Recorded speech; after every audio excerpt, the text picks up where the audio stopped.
Good evening, Holliston. Welcome to the March 23rd, 2026 meeting of the Holliston Select Board. We're going to get started.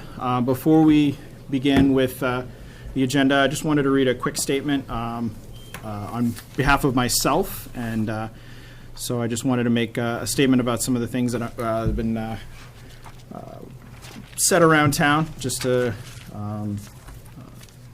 and acknowledge that we are hearing what's going on here. So I wanted to address the question many residents have been asking about the Boston Honey Company and why is the town appealing the decision. The concern that the town has is the BCAB, which I believe is the Building Code Appeals Board, if I got it right, decision was too broad. If it stands, it would limit the town ability to regulate structures in the future. The town needs to be able to protect the safety of residents, visitors, and customers, and this case may have implications beyond Holliston because of the precedent it could set throughout the state. I also wanted to say clearly that we have not communicated well about this matter. Residents have asked reasonable questions, and we did not do a good job providing those answers.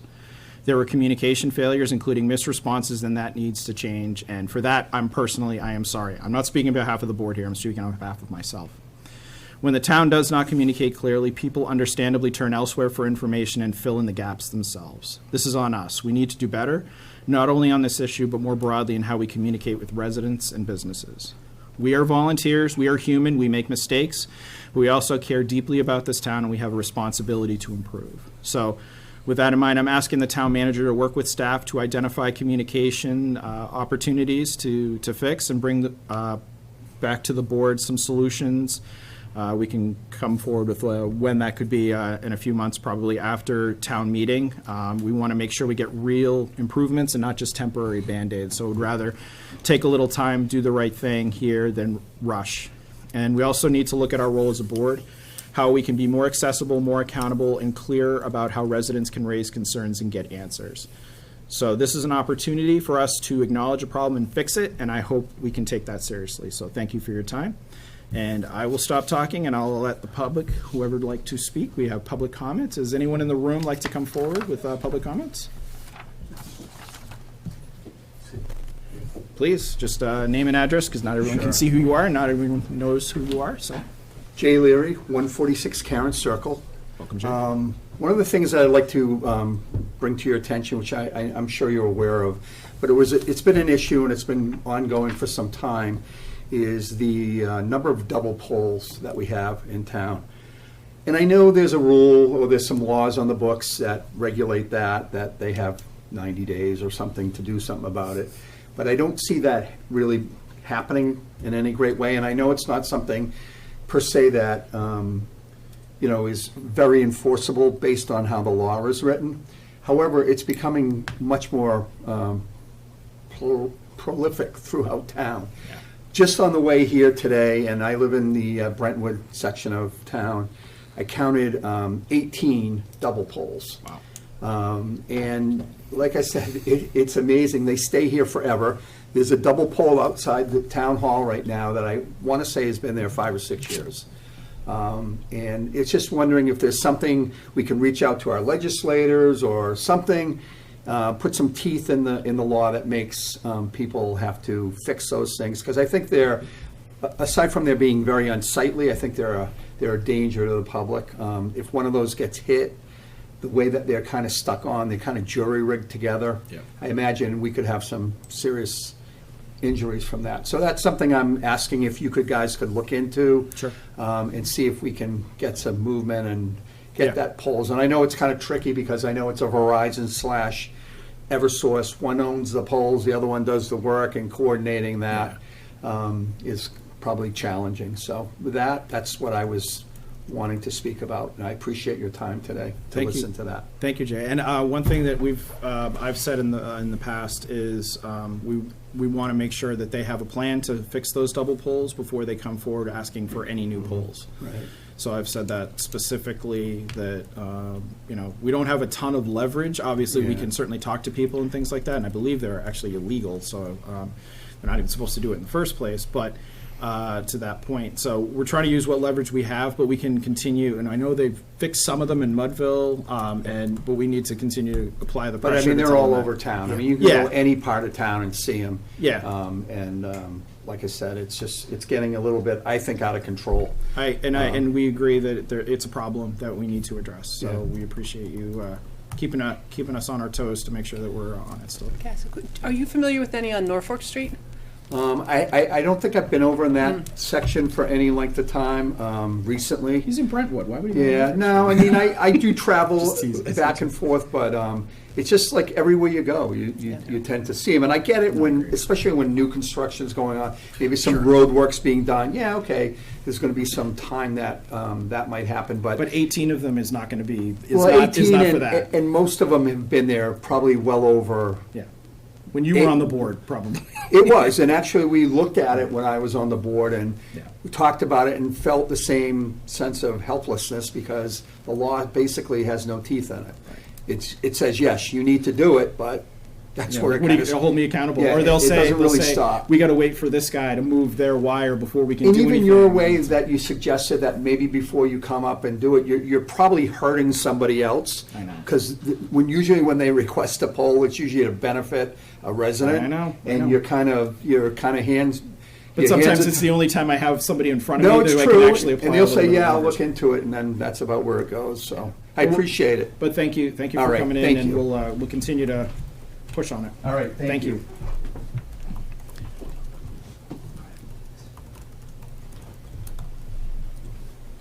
Good evening. Good evening. How are you? Just name and address, please. Sure. Keel Brinster, 135 Dodd Drive.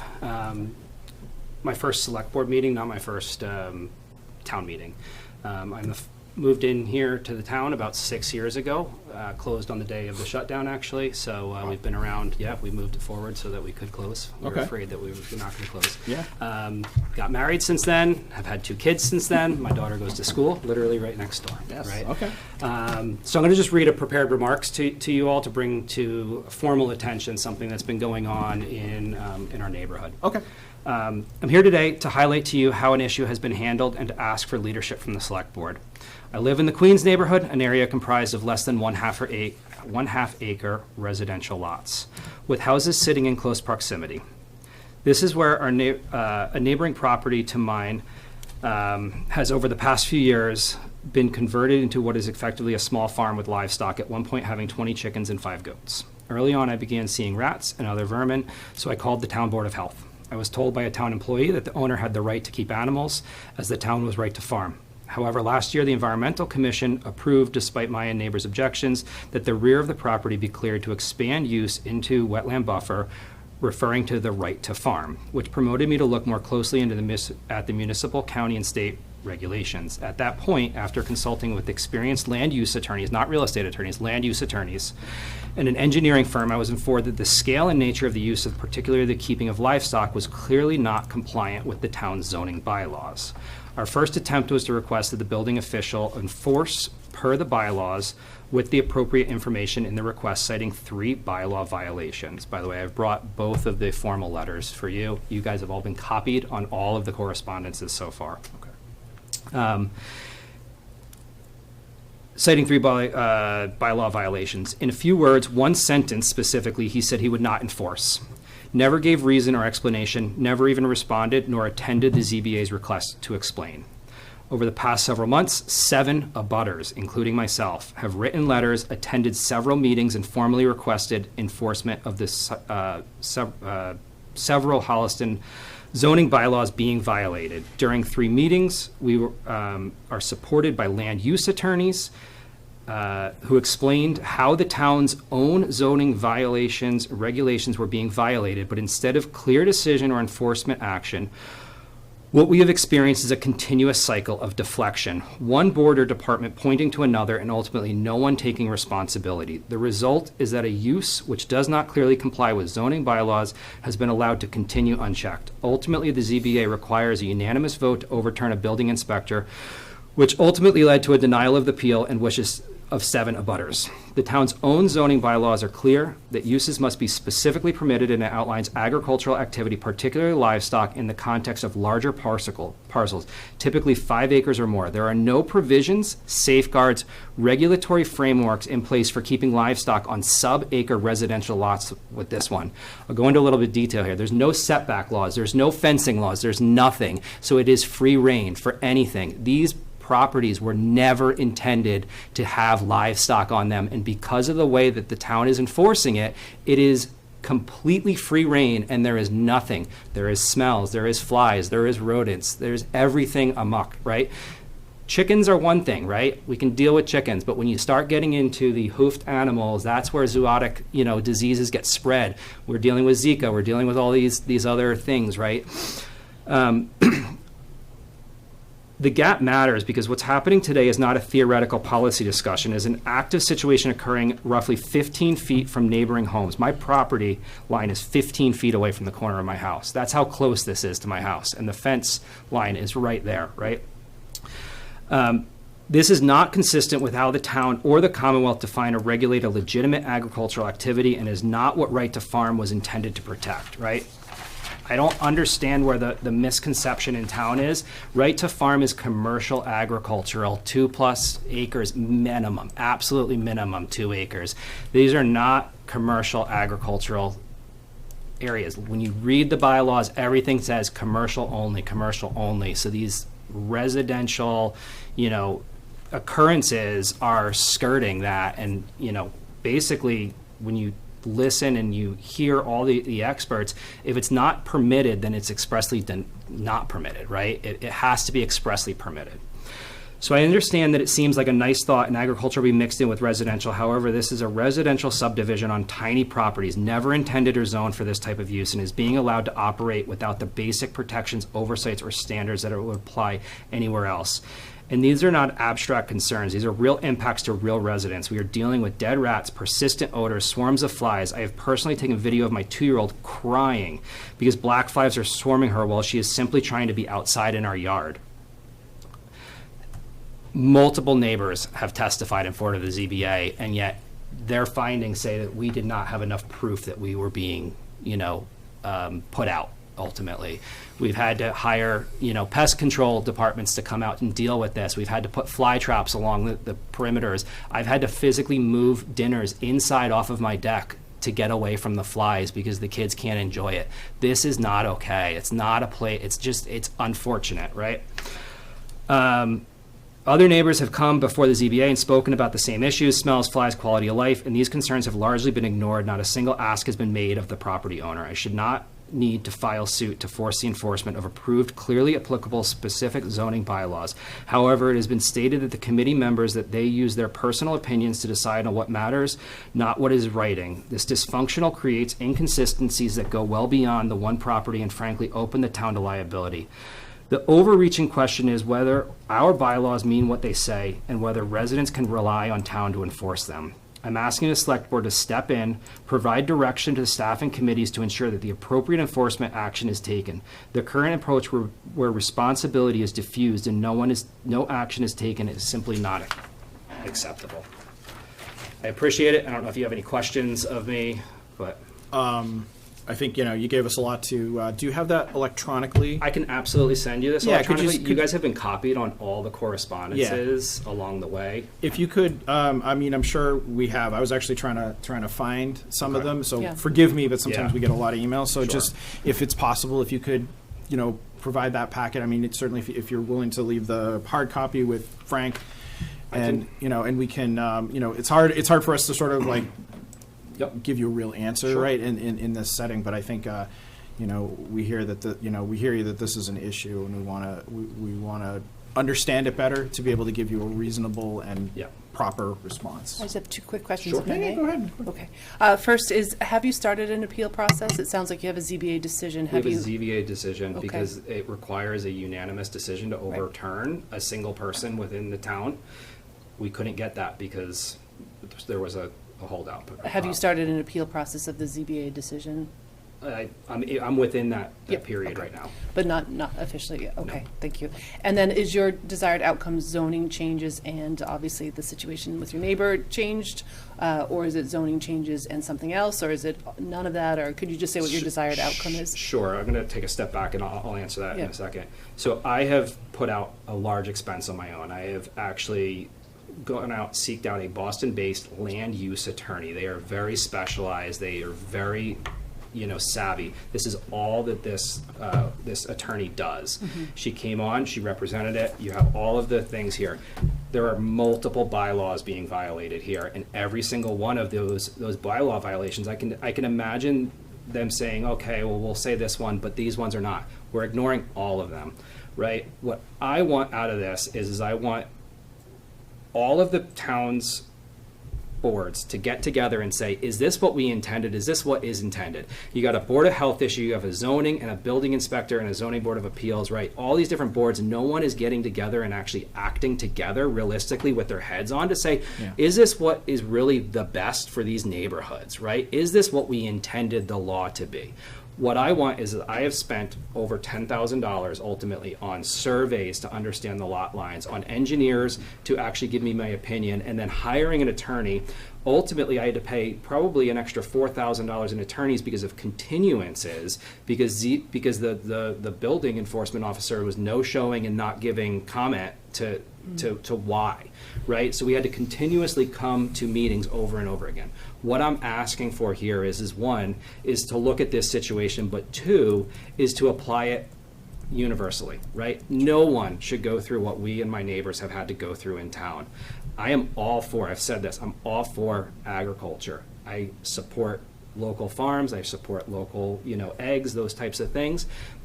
They just have to be on the appropriate size piece of property with appropriate setbacks. I mean, goat runoff is dangerous, and it runs directly into our backyard where my kids play. They're on the ground picking things up and putting them in the mouth, right? I am actually scared of all of the things that come with livestock and that running down. And when I bought this house, I never expected there to be a livestock farm next to my house. Okay, Okay? thank you. Yep. Appreciate you clarifying that. Of course. Yeah, Thanks. thank you so much for coming in. And Appreciate it. we'll give you a better response in the I coming days. appreciate Thank you. All right. Anyone else in the room for public comment? Anyone on the Zoom like to make a public comment this evening?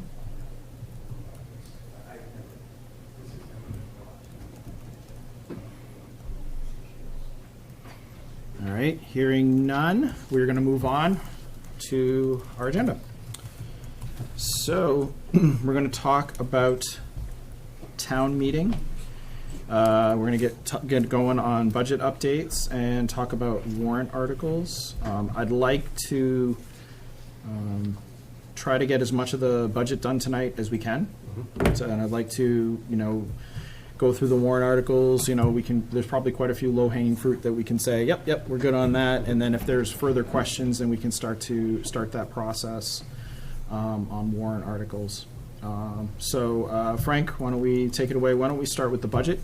Sure. And start just kind of, walk through where we are right now, what's changed for, revenue projections or needs of the boards and things like that, and we can go from there. Sure. So, as you'll all recall, on February 28th, we gathered in this room to go over a balance. There it is. This is pretty small, though. Let me just zoom in here. To go over a balanced budget proposal that I'd submitted to the board for consideration. All of the departments also, or the departments rather, underneath the select board's purview gathered here as well to review their requests. Obviously, a lot of those departments made requests that unfortunately were unable to be met, at least in my recommendation. And as I said at that meeting, obviously, I really appreciate when departments are highlighting needs and requesting resources. If a department head came to me and said, I think I'm good, I don't really need anything else to do my job better, I'd be a little bit concerned, especially as prices continue to increase just about everywhere. again, I know sometimes I feel like there's a stigma for asking for more money to do things, but I think in the case of public service, I think, credit is due for when people are advocating for their department, their personnel, and the residents that we serve. So before getting into it, this top section, this page is kind of separated into three sections. The top section basically demonstrates items that were included in the recommended budget to the select board that were quote unquote not level service. So these are things that in theory, if they were taken away, a department could continue to do its job without a disruption to residents or anyone else that we serve. So it's a relatively small amount in the grand scheme of things, $33,769, and I can run through them quickly. $1,000 in increase for professional development in the assessing department. I guess and I can do these for all of these, but I felt this was a worthwhile investment given that we had the financial resources to do so and the long-term, relatively short-term plan for turnover in that department. Of all the departments we have, assessing probably has the best succession plan for moving forward. And to be able to say that in a town in Massachusetts is pretty rare. So I think we really need to grab the bull by the horns there, and it's a relatively small investment. Holiday pay for the ambulance department. So currently our ambulance employees are given holiday, I call it premium pay, but I'm not sure that's the right way to put it or not, but basically extra pay for working on the holiday. Right now, ambulance employees are entitled to 4 holidays, which is not the townwide standard. The townwide standard is 11. I had gotten it up to 8 paid holidays. And so that is $8,614 increase. Again, if that's taken away, it's pretty much the status quo. But just given that we want to be as equitable as possible, and actually recognizing that that increase doesn't even get us to the full 11 holidays, again, I thought a worthwhile investment. The 6th sergeant for the police department costing a little bit over $2,300. I think Chief Stone mentioned that just from a chain of command perspective and the growth of the department in the past 20 years, 15 years or so, that 6th sergeant is long overdue. And when you take into account some of the costs that come into play when you don't have a sergeant on shift, the increase is very small, as demonstrated here, $2,300. But again, if that weren't to take place, we'd be back at status quo. Town engineer. So this was one that was obviously sort of delayed. This was supposed to be hired at the beginning of this fiscal year. With Kathleen Buckley's departure, was delayed just given I wanted to have an HR director on staff to bring on this pretty important role, especially as we were working with town staff to just fine-tune the job description. So again, that's $15,333. Do you have a question, Tina? I do, Ben. Yeah. Do you want me to wait till the end? Oh, sorry, I should have waited. Well, let's have him finish this, and then then we can ask questions. Sure. So, excuse me. The second to last item is the building inspector. This $5,225 is a combination of two things. It's a $17,000 increase in hours for the assistant building inspector. That individual is currently budgeted at 26 hours. We would bump them up to 35 hours. Given the expected increase in housing units in the next couple of years, and obviously associated workload, thought it was probably a good idea to meet this request. Yeah. The reason it comes down to the $5,000 is in order to make it as budget neutral as possible, I'd recommended moving $12,600 in software costs to the building department's revolving fund. The balance of that fund has grown considerably in the past few years, seems somewhat sustainable. Again, we don't have to do either of those things. But that's the net of those two things is the $5,225. Again, if we don't do that, we're at status quo. Last one, professional services for council on aging, an increase of almost $1,300. There's some additional cleaning that the council on aging staff would like to do, as well as bring on some mental health consulting services that would allow them to host sort of like mental health group sessions for seniors. Again, if we don't move forward with that, we're at status quo. So that's how we get to the $33,769. I can stop there if there are questions. Yes. So Tina, you had a question? Yeah, so on 2 through 8 here, these are all in your level 2. When you submitted the level 2, you included these. Yes. My only thing, and it's a semantics thing, is I would not call number 6 there, a non-level service for the simple reason that it's town meeting approved. So your town meeting voted to approve this, to endorse this position last May. Therefore, personally, I would incorporate that into level service where there's a town meeting vote. It's semantics. It doesn't really in the end matter. I'm just pointing that out, that we have a town meeting vote. But the vote was to establish the position of a town engineer. That's all. It's a Understood. semantics thing. Yep, totally understand. That's Damon? it. Thank you.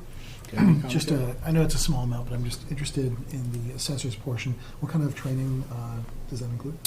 So basically, in the assessing world, and well, I guess a lot in the municipal world, there are a lot of certifications that the Mass Assessing Associations, MAAO, Massachusetts Assessing, the Mass Assessors Officers Association.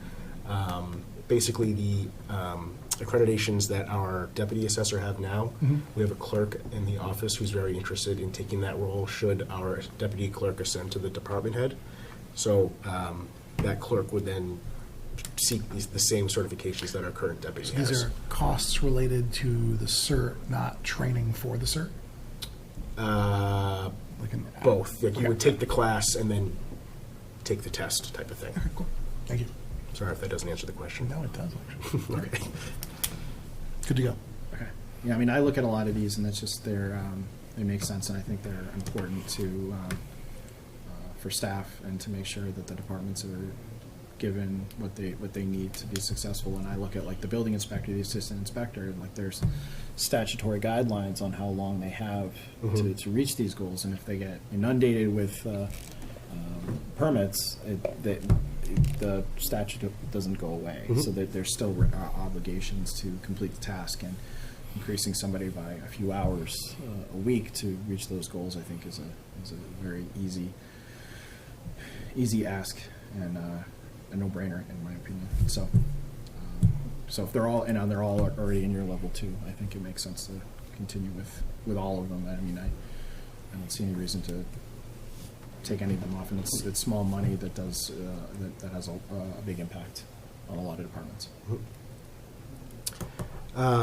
As far as additional developments, since we are meeting on February 28th, let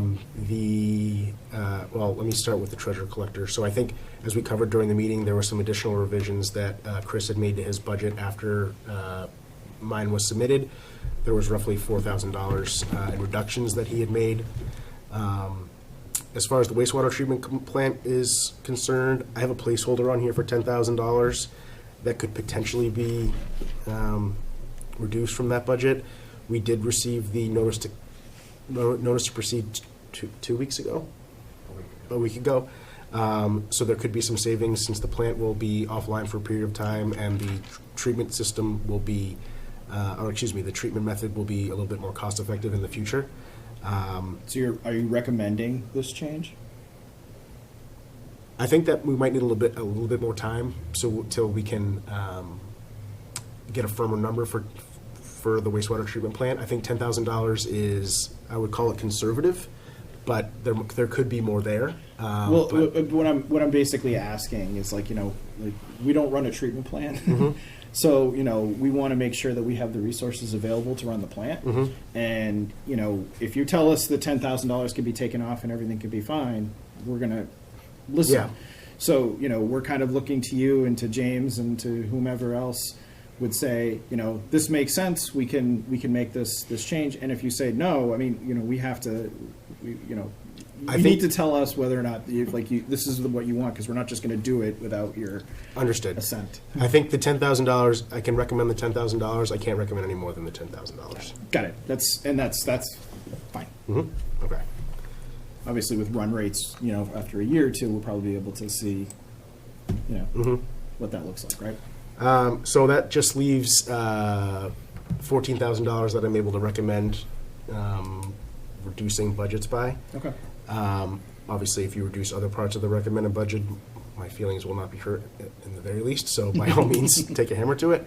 But with that said, I think the priority areas that I would like to see revisited by the board are the holiday pay line items for ambulance and overtime for DPW. I think what we've seen in the past couple of years, the number of windstorms that have impacted the town, the amount of tree damage, the amount of storm-related damage that is not snow. Can you keep scrolling down a little bit yep. further just so we can sort of Sorry. see? Yep. Thank you. I think it would be worthwhile, with the funds that we have available, to address those two line items in some capacity. I know the road rehab was another priority that the board had taken up, but with the amount that's available, I'm not sure it's a meaningful amount to Yeah. address. And we didn't the Chapter 90 money come in? I mean, we've been like at $500,000 for Yes. what feels like 1,000 years, but we've, Now we should be over $1 million at least for the next few years. okay. And I mean, I do firmly believe in, you know, making sure that we're fully funding that as much as possible. I think we're still underfunding it. But if we're over $1 million from Chapter 90, I think that kind of offsets some of the other challenges there. As long as we're continuing to make progress there, I think. Yes, that's and what's important. Robert and I have talked a lot about getting that, because I think at one point that number was at, so that budgeted amount was at $300,000. It went to 250, went down to 200. Now it's back up at 250. So I think in the long term, yes, we want to get it back to 300, but unfortunately, this just wasn't. This Might not wasn't be the the year. best year to do it. And this is what we see here in terms of these dollar amounts, particularly there, the reduction, the budget decreases. That's inclusive of now knowing GIC rates. Correct. Yeah. Okay. So we're not waiting for any other significant information to come in that will impact revenue or expenditure. Right. Okay. There will be some with revenue though, because the state's always tweaking. Yeah. The state aid, Right. They yeah. tweak forever until July. Sure. I'd say as far as the GIC costs are concerned, we're basically turned out to be right on the money. The savings to the town is probably less than $10,000. And with some of these other items that have come up that I think we'll probably discuss later in the evening, like funding requests for the 250th or for HCAT, we might want to have some of that money set aside to potentially deal with some of those issues as well. But it's a very small amount. It's less than $10,000. Okay.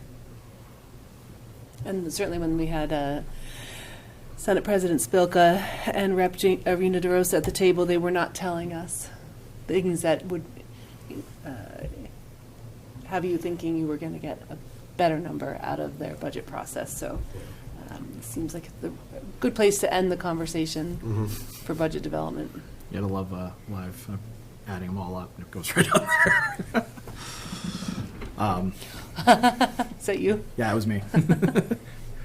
Damon, you have any comments, thoughts here? No, I'm just want to be fiscally conservative in general. I don't know what we can expect over the coming years, but let's be good owners of money.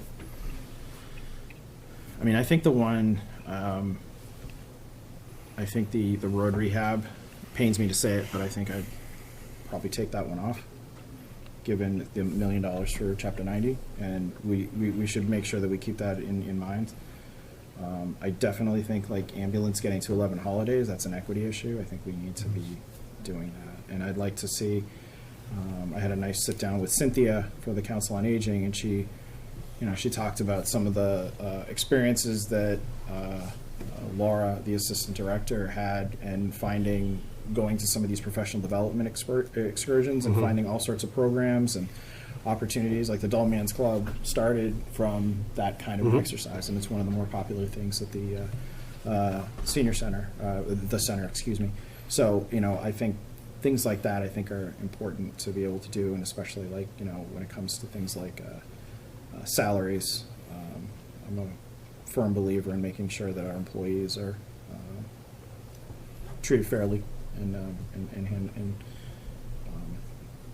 especially financially. So that's my opinion, is we would take the road rehab off this list. but leave the other things on. So interested to hear what Tina, Damon, what you both think, if you have any thoughts or comments about that. I have a question about it. So you mentioned you thought that the 50,000, like, given the amount there, negligible impact. But like materially, what is the impact? What are some of the things that would happen there? For help. Here, the road rehab. I think Robert's very comfortable. I think Robert's comfortable for the upcoming year, getting that 50,000, having that 50,000 not included. Basically, it's a level funding situation. I think in the long term, though, he's very interested in having it come back. And he and I talked about it further, and he understands sort of the environment that this year's budget is being developed in. Again, he requested it with the desire of just getting back to where the funding was previously. With the Chapter 90, where it's been plus the fair share, or with the new fair share money, I think we've been in a good spot this past couple of years. I think a lot of our Chapter 90 money in the past, I don't know if it was this past year or the year prior, was also spent, a substantial portion of it was also spent on the Woodland Street Bridge. And obviously that's off the books now, so we'll have more flexibility. Fair enough. I agree with Ben's comments about take care of staffing through overtime and also the other items that we see here. So I would keep that prioritized as a decision. I do think that the road rehab is long-term strategy-wise, it doesn't make sense to me. We have a pavement management report that tells us we've got a backlog that's significant. It'll catch up with us over time. So it's concerning to take that off. It's one of those issues that people don't see in front of them until they see it in front of them, and then they wonder why we got in this position in the first place in terms of road conditions and the issues that it causes. So I don't like doing that, but if it's a choice here, we're looking at needing to reduce 18 through 25, I'm going to go with staff as well as the priority, of course. And so if one or two need to come off, then 24, then 23. So I think we'd be able to achieve, if we can get the professional development back in for council on aging, 6,500 roughly for holiday pay on the ambulance, and then the balance put towards the DPW overtime. So that'd be roughly $6,000. So we'd get 60% back of the original request for DPW overtime. And we're not looking then at the police overtime. I did talk to Chief Stone about that. Yep. So the shifts associated with the elections are actually paid for out of the elections budget. So I think that was part of the concern that we raised. Yep. And so, and I think we also talked a little bit about the protests. Yep. And just given where we are on the calendar, he wasn't overly concerned about the overtime needs. So that was actually a suggestion, when I sort of went back to department heads, like, hey, needs everyone to sharpen their pencils a little bit. That was one that he had suggested. Yeah, if you've had that conversation with the chief and he's comfortable, I mean, his request is solid and it's a worthy one. If he doesn't see operations and the ability to serve the community in the two areas we talked about, if he doesn't see a significant impact in removing that, then that's a good position to be in today to make a decision. Okay. Yeah, if he's comfortable with it, I mean, that's where I'm going to look to. I mean, the road rehab, like I do agree with Tina that I don't like. It's a tough one, but I also I get a little bit of comfort if we weren't getting I get a little bit of comfort knowing that the Chapter 90 money has increased. So it's not as if we're not continuing to see that money, but I think I do. I do want to make sure that we keep that on the radar and we think about that to make sure that we're getting what we need for the infrastructure. I'll pin it under other business, but perhaps we can talk about revisiting that report at a later date to make sure, to see how we're doing on tracking progress on that, so. I'm sorry, what report? The road pavement report okay. that we got, but I'll pin it under other business for a possible conversation then. What I would say to that is that maybe we should have an entire conversation about infrastructure. We should bring up the sidewalks and the water infrastructure at the same time. Sure. Do all of it. It's worthwhile. Yep. So, okay, so I think it sounds like consensus is let's remove the road rehab, and then we can remove the police overtime, because Chief Stone is comfortable with doing that. And are people good with that? Yes. Like 27, okay. Damon, you good with that? I'm very good with that. Okay. Frank, so we're gonna do that? Yep. We'll remove those two? Okay. All right, so we have that particular, okay. Does anybody want to talk about any other budgets or anything else in the budget?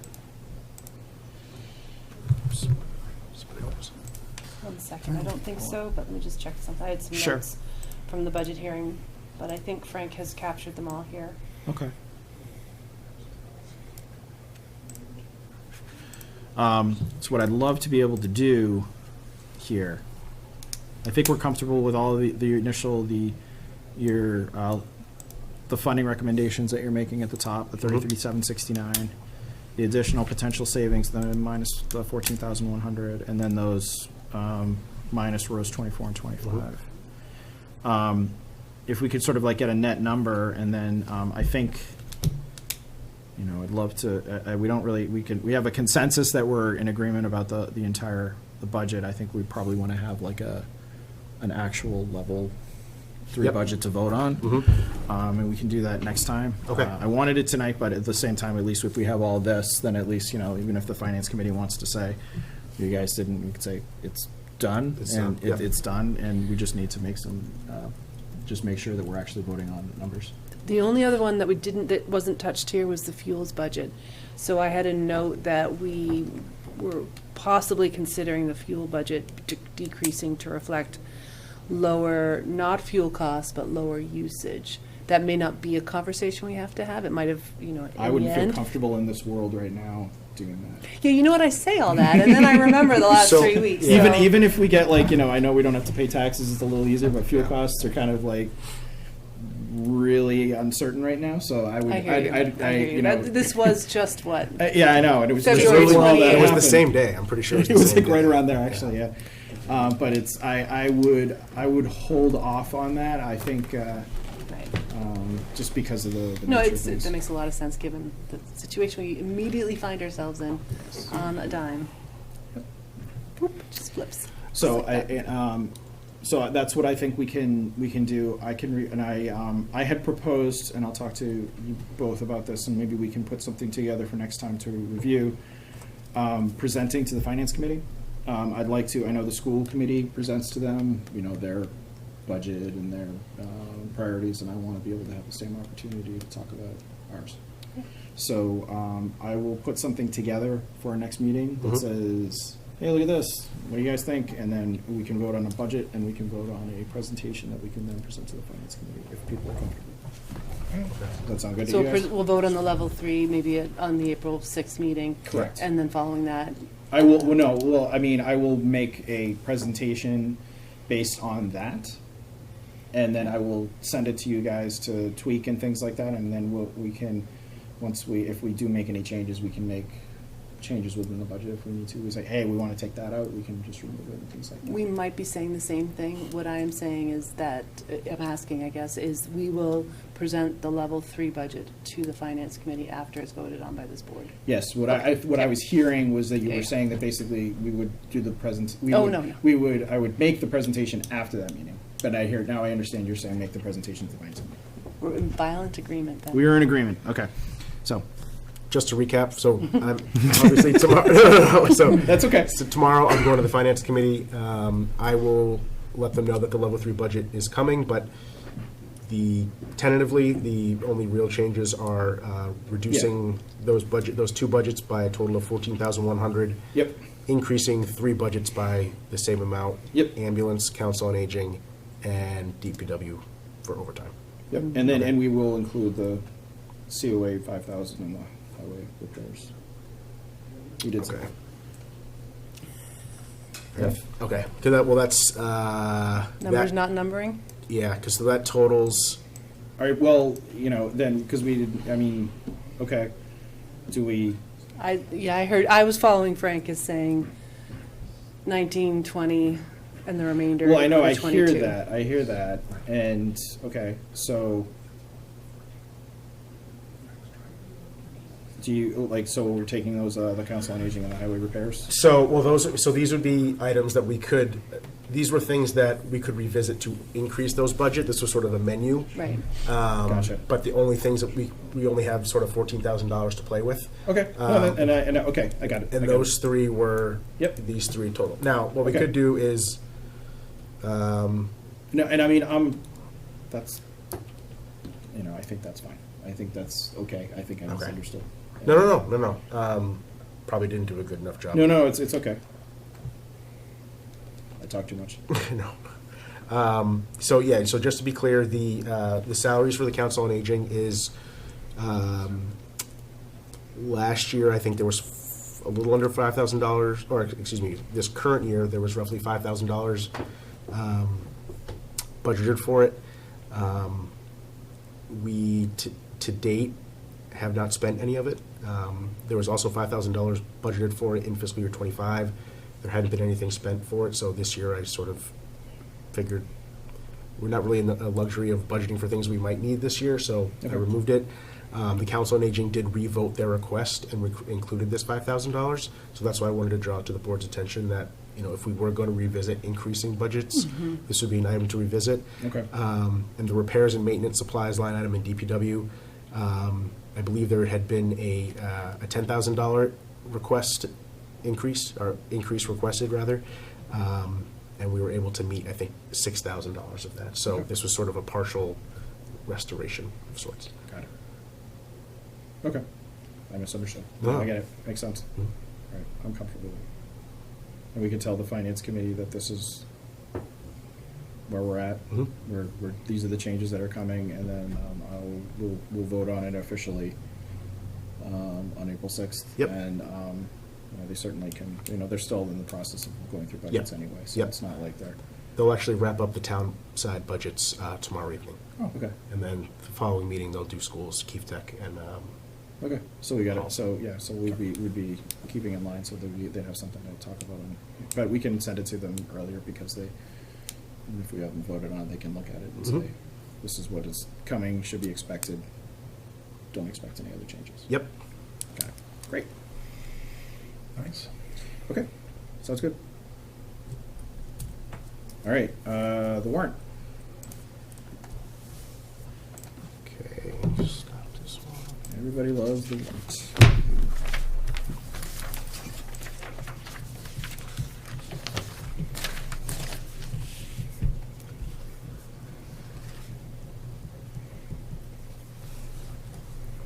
All right, so the first several are pretty run-of-the-mill, average warrant articles that you'd see in any given year, or any given May, rather. Yep. Article 1, hear the report of the Select Board.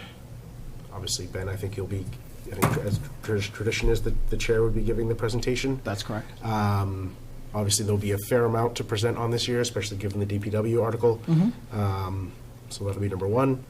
Number 2, hear the report of the Finance Committee. Yep. I expect Dr. Shade will be given the Yep. presentation as he did in the fall. We could change that, Article 3, it's not sponsored by the Finance Committee. Oh, true, yep. I guess I'll just make this with the school committee. And I would also say, I didn't request that they make the presentation. I Oh, okay. gave them the opportunity to make the presentation if they so chose. Okay. I will just say, Yes. And I would just say the school committee, that way they can, if Sarah chooses to provide the presentation, she is entitled, but then if she has a designee, then they could do that as well. Don't want to put her on on the hot seat without her at least having the chance to decide that. revolving fund expenditure limits. This is another one that we see every year. Any changes? 2 changes. The building inspection revolving fund, the limit is previously, or last year rather, was at 150,000. Mhm. Given that we, under the current proposal, or under my proposal rather, we could expend software-related costs out of the fund moving forward. I Okay. increased it by 15,000. The cost of the software is 12,600, so I figured just round it up to a cool 15. Okay. And what's the balance on that one? You said it was high, getting Yes, it's growing. I don't have it on me. I Yeah. can grab it. far north of 165. Yes, Yeah. yes. It was like the fours, I think. And the Pinecrest Golf Course, this one was, I believe, 325. But given the capital projects forecasted for the upcoming fiscal year, I don't know if you remember, but I think in December we had to sort of meet mid-year and increase Yeah. it. Want to get ahead of having to do that again next year, so. Yeah, and they're bringing in more money, so Yes. it makes sense to increase that. I think just making sure that the select board comments call those out, and we don't have to get just basically what we said. You know, and that's probably sufficient, and to have that just to at least to call out what the changes are, so people know. Yep. And as we go through, we look for things for a consent agenda. I don't usually want to see a consent agenda if anything changes. Like if this was as we've done it years before, but if there's changes, then I want to take something like that out of the consent agenda. Okay. But like the next one usually is the same thing, like interest rate per annum. Yep. It's just sort of like Yes. a boilerplate. I think that's the kind of thing that we would put in a consent agenda. That's at the, sorry, Ben, I do recall we did that in '24. What?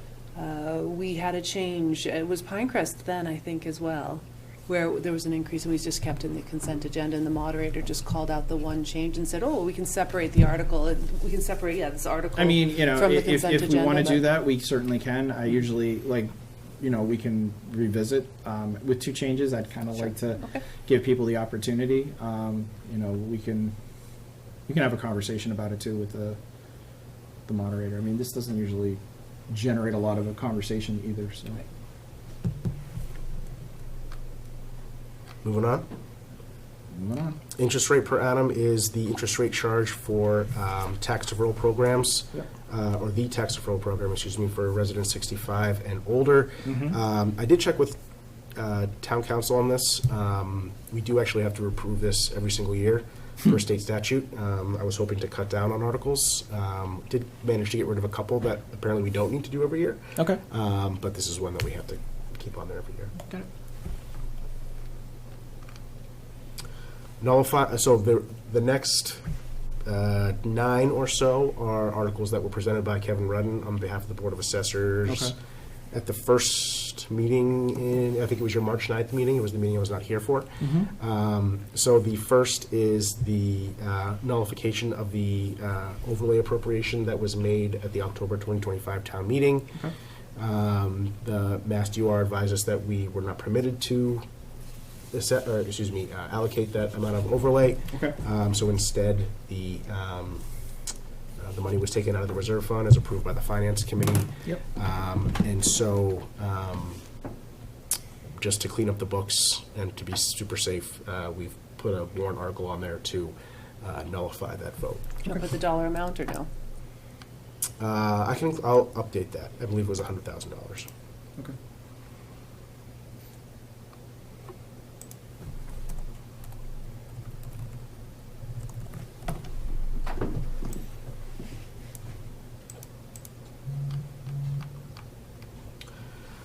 Okay, so, again, these are the ones that Kevin went into greater detail on. I'm sure he'd be open to coming back if you want to hold off on approving anything. But basically, this specific article would adjust the exemption allowed under MGL 41C. Yep. The overall impact of the town is fairly minimal, as the comments suggest in a number of these articles. Yeah. So I don't know do you want to go line by line on these? Do you want to have Kevin come back? I think the main question we had at the conclusion, and Tina's nodding her head, she knows what I'm going to say, is that has council reviewed Yes. these articles? Jay Talman has reviewed all of the articles from The assessors? from the assessors and has signed off on all of them. Okay, so the language is good. Okay. Correct. Got it. Article 4, if we're going to just talk about the assessors as total, Article 14 is the one that Kevin presented, and I had the most questions about. Oh, yes, of course. Yeah, I think that is one we probably want to revisit to talk through. How are people feeling about the others? Like, in fact, give them credit for, kudos Yeah. to the Board of Assessors and our principal assessor for being so thoughtful and thorough and seeking out the exemptions that are appropriate and available. He really does a very thorough, good job. So yeah, so we, I think, one thing I would ask just in our comments is to just have, if this is something that's been previously approved by town meeting, and it might be in there, so forgive me if I miss it, but, if this is something that's been previously approved by town meeting, that's fine, or if we're changing an amount, that's, we should call that out, or if this is something new, this is not something we've done before, because I know we tend to vote on a lot of these, Yes. and I fall into this too, it's like, I'm generally supportive of it and things like that, but just wanting to make sure that I understand and that the town meeting voter understands what's different about an article, I think is helpful. So I think what we can keep going, but, Article 14, I think we just kind of want to put a little star next to, just to sort of say this is one that we probably want to revisit and have a little bit more of a conversation about. Maybe not tonight, but maybe at some point. And I think, again, the key point on this is that it is not for all seniors. As the title suggests, it is means tested. I think it's less than 30 individuals that it would, it's not to belittle it, but Right. Yeah. I don't want to give the impression that it's It's a massive, Yeah. but it's also, I think that some of the questions that I was hearing from the board were a little more procedural, like some of the details in there. I think one of the things that needs to be ironed out too, is it the assessors or is it the select board that makes the call? I know we certainly chime in about some of these. It might be, it might be just another one that they have to bring forward to us to sort of like, they make a recommendation and we approve it kind of thing, just so there's like a check and balance. Yep. That would be something in there, but I think we need to sort of talk through a little bit more of this, so let's put a, let's flag this one for more conversation. Mr. Chair, you think about next meeting, or? I think it would depend on, next meeting's gonna be a little busy. Yeah, it's tight. So, but let's see how many there are. I think there's going to be space to talk about the warrant in the next meeting. Whether or not we invite people, I don't know, but probably, if not the 6th, then it will be the 13th. All right. okay. Good to move on. Yeah. Article 15 is prior year bills. Prior year bills require 4/5 town meeting approval to pay. We have two for this year, for this town meeting. One is owed to the town of Medway for basically staff that supported our ALS services in fiscal years 2024 to fiscal year 2025. I've spoken to the chief, and he has, thinks we'll have room within his existing year, or fiscal year 26 appropriations to pay the bill. The second is Weston and Sampson, who was performing sustainability coordinator services for us prior to us hiring Amelia. Unfortunately for them, they sent the bill to Travis, and it went into the ether, and they never got paid. He's good for it. Yeah, so that is why we have two this year. Again, That's what it is. And the Recycling and Sustainability Revolving Fund would not handle that request. Well, I think it doesn't, as a funding source, regardless, we still have to have the article, though, right? Because it's from a prior year. for a revolving fund, you actually wouldn't need to have it. You could actually pay for it out of a revolving fund. Even with an unpaid bill from a previous year? Mm-hmm. Okay. Yeah. Is there money, well, do we have any money in that revolving fund? We have about $30,000 in that revolving fund. So we could pay for it. Sustainability. Yeah, we could pay for it out of there. Yeah, okay. I like it. Yeah, if we can do it. If that makes sense. Okay. Good call, Tina. Nice job. Very much. There goes the trash compactor. The baler. We needed a baler over there for the cardboard. Just do it manually. So I thought there was grant money for that. we got the grant for the swap shop, not for the compactor. What? Can you do me, well, one little tiny favor? Yep. About, like, Seriously. I like, me with like centering Yep. or justification. I don't love the left justification. I either prefer right or center. I'm going to revisit that. Good But also the titles too. Good catch Yep, in mind. okay. Where are we applying? Yeah. Sort of being tongue-in-cheek. Well, let's, I mean, I think we'd still have to vote. Well, actually, we don't have to vote on it. I guess my only So thought, we're Frank, is before you make a decision of whether the revolving fund is an appropriate source, just make sure that, if you would, please make sure there aren't other projects that we're going to tap into that balance that we're taking out at the knees because we just had a brilliant idea at the table. That's the only thing. As we often do. Yeah, well, Every time. We're good. No, I think, Okay, do our homework. I'll double check on that, so Yeah. you'll have a better answer on it. sounds good. Okay. Compensation for elected officials. I don't want this article. Can this go away? Please. Tallerman had said There's- previously we don't need to have it. I don't want it. Can we get rid of this, please? I will confirm with, okay. He said we don't need to do it. Okay. Let's get rid of it. And I would like to open the warrant tonight to get rid of it. It's in the budget. under the election, no, under the town clerk. Town clerk? Yeah.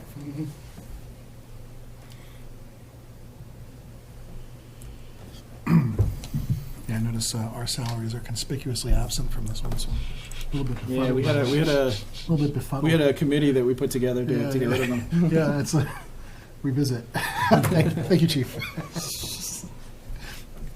Okay, I will talk to Jay about that. Okay.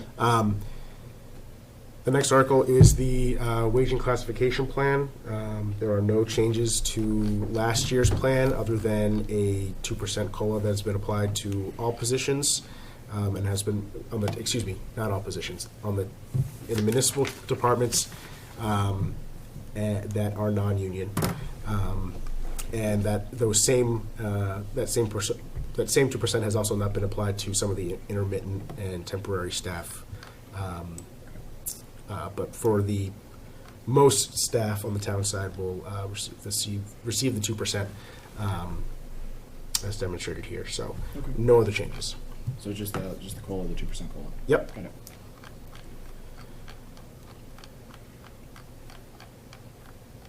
Okay. Fiscal year 2027 budget. I think we just discussed that a little bit. We'll did. come back to that one at our next meeting. Mm-hmm. We still have a few moving pieces that we need to nail down on the CapEx deposit, but Yep. there's obviously going to be some pressure on the capital expenditure fund Yes. for the purposes of funding the high school feasibility study. Mm-hmm. In terms of what we're hoping to actually fund with the capital expenditure fund this May, all these are highlighted in yellow just because obviously they're not final yet. They have not been reviewed by the Finance Committee or the Capital Subcommittee. But you'll see on the top portion of the chart a set of requests from town departments. The dump truck, catch basin cleaner, ambulance equipment, and building battery backup system for the police department. All of these are sort of what we view as must-haves. We previously had about $465,000 worth of items that were on the request list for May. But knowing that the high school feasibility study was coming down the pipe, I talked about it with our department heads and understood the situation. There are a couple that we think we could move to October. Certainly can revisit that because those are just our recommendations. And so the next step here would be to formally propose these, I guess, to the capital subcommittee group. Okay. And go from there. Question about that historical commission. What is that thing? Because the expenditure is not filled in. Oh, yep, that was a formatting thing. Sorry, I can just delete it. In fact, here it is, right in the middle. Yep. On the capital improvement plan, we set May and October as opportunities to accomplish what we're trying to do. So Yep. we don't distinguish between whether or not we get it done in May or October when we're looking at our 5-year capital improvement plan. I think the only thing I would, the asterisk on that is sometimes we like to start it early so that way we can have some time to get it, especially if it's something that applies to winter, like a truck. And that review's been done. Yeah. We're not pushing off to October a request that, in terms of acquiring and using equipment, we would really want to do it in May. No, I think everything that has been recommended to be held off until October, excuse me, we're fine holding off Appropriately until so, October. okay. I also want to point out the catch basin cleaner from the second line down. I just want to give kudos to Robert Walker here. He's not here, so I can do that. A catch basin cleaner is extremely expensive. They're typically in the $400,000 range.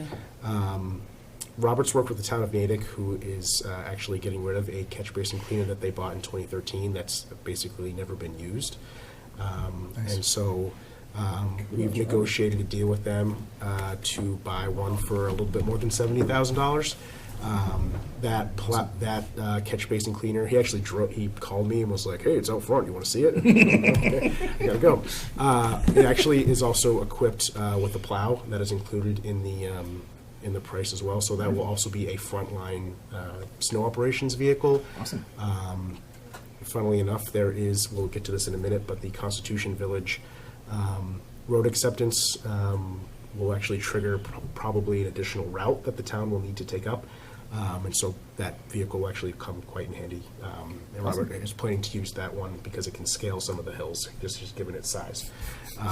So again, just kudos to Robert, who found a much more cheaper but not irresponsible solution to a very expensive Thank you, Robert. problem. So Great, awesome.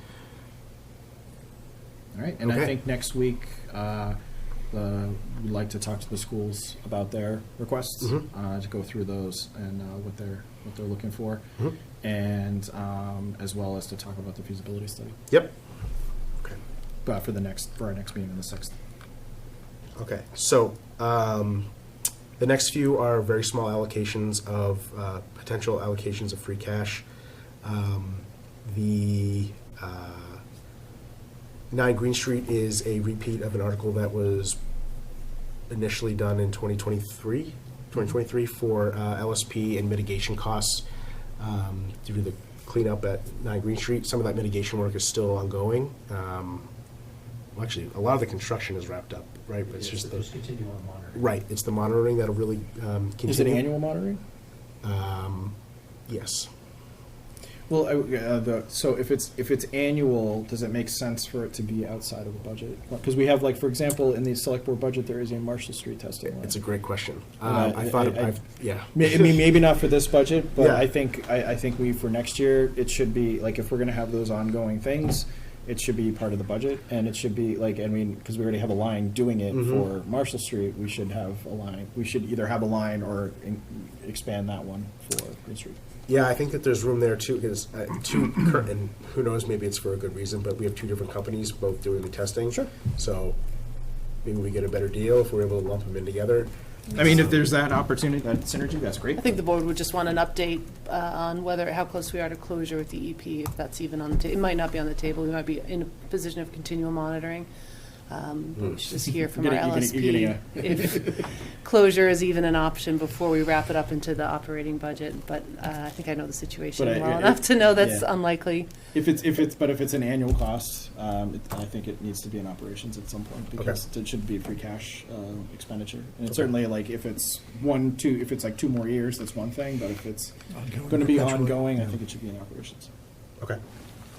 The next one is a department head class and compensation study. Obviously, there's been a lot of talk about department head salaries in the past several months. I think probably even prior to that. Shortly after joining, Cheryl reached out to a couple of firms about what it would cost to do an independent analysis just for our folks who are on the M chart. And she was quoted in the $9,000 and change range. Okay. So this would be I think this is something we should be doing every few years, something like this. I think it's small money, and I think it makes a big difference to hope. Yeah, I think at some point it would make sense to do everyone at once. I guess there was a 2023 class and comp that was done, but it was only for those on the A1, A2, and then the 4 to 700 scale. Okay.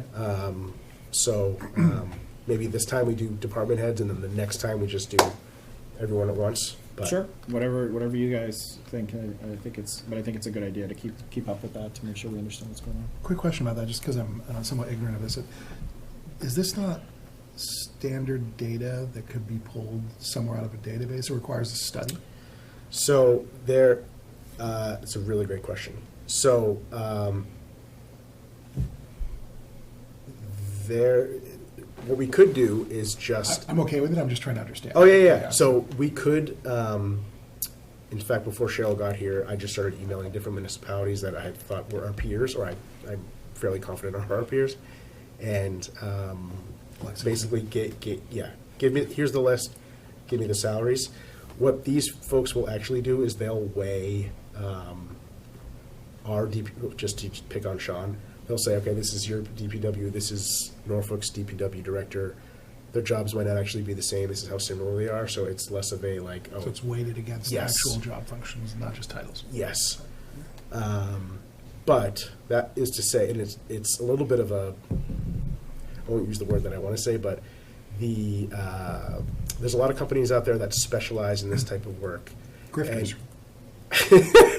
And it is publicly available data. Mm-hmm. The MMA is actually working to make this like a subscription model where you could basically pay into this program where you just I like like get it. the information readily available Glad you every think we year. had on it. I need no further explanation. I was just curious about Well, it. it's just, can you Seems tell us like one of a these data things that like aggregation really problem. upsets me? But right now they're piloting union contracts only, not non-union personnel. That's sort of the phase 2. So soon we will be there. All right, Great. I await the future. Okay. The last one is one that I think is more important conceptual conversation for the board to have about financial support for HCAT. Yeah, we had a meeting with them to talk through a few different things. I invited the finance committee chair just to start to talk about some of the topics at hand here, so it's not a surprise. So we're not getting, but they're looking for funding to help them as a bridge from the current subscription model, not subscription model, the current model that is funded by cable subscribers, and which is on the downturn, so they're losing money, and they need to sort of provide us with what that looks like for them in the future. If they're going to try to find outside funding sources, where would they look? How much could they get? What seems reasonable? And what's the path forward? So we're not putting money into something that isn't going to work. We do certainly see the value of HCAT, but we all want to make sure that if we're going to invest money in it, that it has a sustainable plan for the future. That being said, we don't have anything really yet in detail Right. on what that actually looks like. But basically, the intent here is to get them through for at least a year to be able to get up and running on fundraising, on sponsorships, and different kinds of things like that they have to work through. But they need to make sure that they have that bridge to get there. That's kind of what they're looking for from the town in terms of support.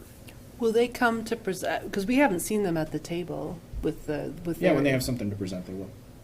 They don't have Okay. anything to. Well, I asked them by the end of March to have something. Okay, So hopefully they would have something in the next few weeks to actually show us. so like Article 14, I might ask that this one be highlighted as well, so, yeah, okay. Absolutely, thank you. absolutely. I totally agree with you. And I think once they've kind of done their homework and has something to present to us, then I would want that. We can have them come forward to do that. Are people comfortable with the idea, even if we don't necessarily have the details? I mean, I kind of brought it to your attention previously, but Right. just trying to understand if like you had particular questions, and then we can make sure that we reached out so that they could. I know that PEG funding, these channels are having struggles throughout the Commonwealth. This is not a Holliston, this is not an Everyone's cutting the HCAT. cord. Yeah, it's not an HCAT specific thing at all, or a Holliston thing at all. Nope. And so I would be interested to see how other communities are handling this. Mm-hmm. I imagine HCAT's done their homework. I imagine they have some reserves of their own, and I think They it's do. worth having them present. Would be worthy for them to present how they're using their own reserves, or why they're not as I understand it, if they use their reserves and they didn't get this funding, there's the potential they could run out of money by the end of the year. Yeah, I think they can certainly like talk to the board about that and share with. That's my understanding from what they told us. And then, the last time we touched HCAT in terms of funding was when we negotiated the cable contracts. And so I think just understanding how a decision like this could or would not fit into a future negotiation. So do we need to negotiate better on our next contract with the cable companies? I don't know the answers. I just know that that's the only time we touch anything financial when it comes to HCAT is through what this board authorizes for negotiation. Yeah, I think we might with the want cable companies. to, if we had that conversation, we might want to reach out to people who've been negotiating the contract. Barry Barry Sims. Sims. Yeah. And asking Barry if, like, he can come or he can participate or Yeah. at least listen, because I think it would be good for him to understand sort of, and I mean, I'm sure he's talking to them. I imagine he's probably on the HCAP board too, but he at least having him to sort of hear some of that, I think might be.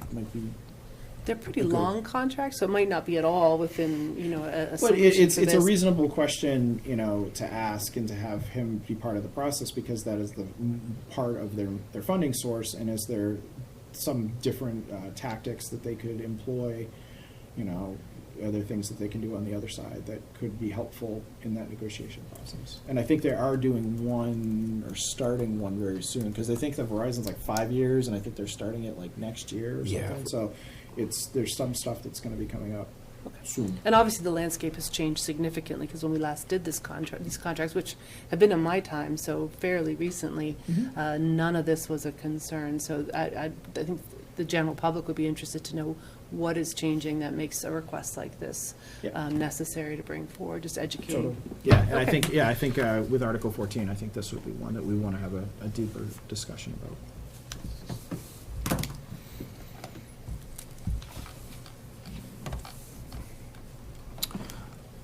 Okay, moving to Article 24, the Community Preservation Committee has voted to support a little bit over $1 million in projects.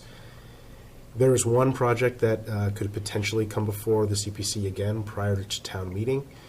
The new owner of the Jasper Hill property is negotiating with the Open Space Committee to potentially sell off a portion of the property to the town. Okay. If you recall, the Open Space Committee had tried to purchase the entire property back in the fall. That sale fell through because the new buyer sort of entered the picture.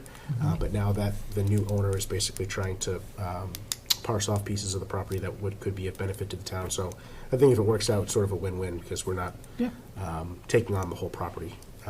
Yep. And the new owner up there is making good headway, it sounds like, on the project. So this one could change, Okay. but last I heard, no updates. Okay.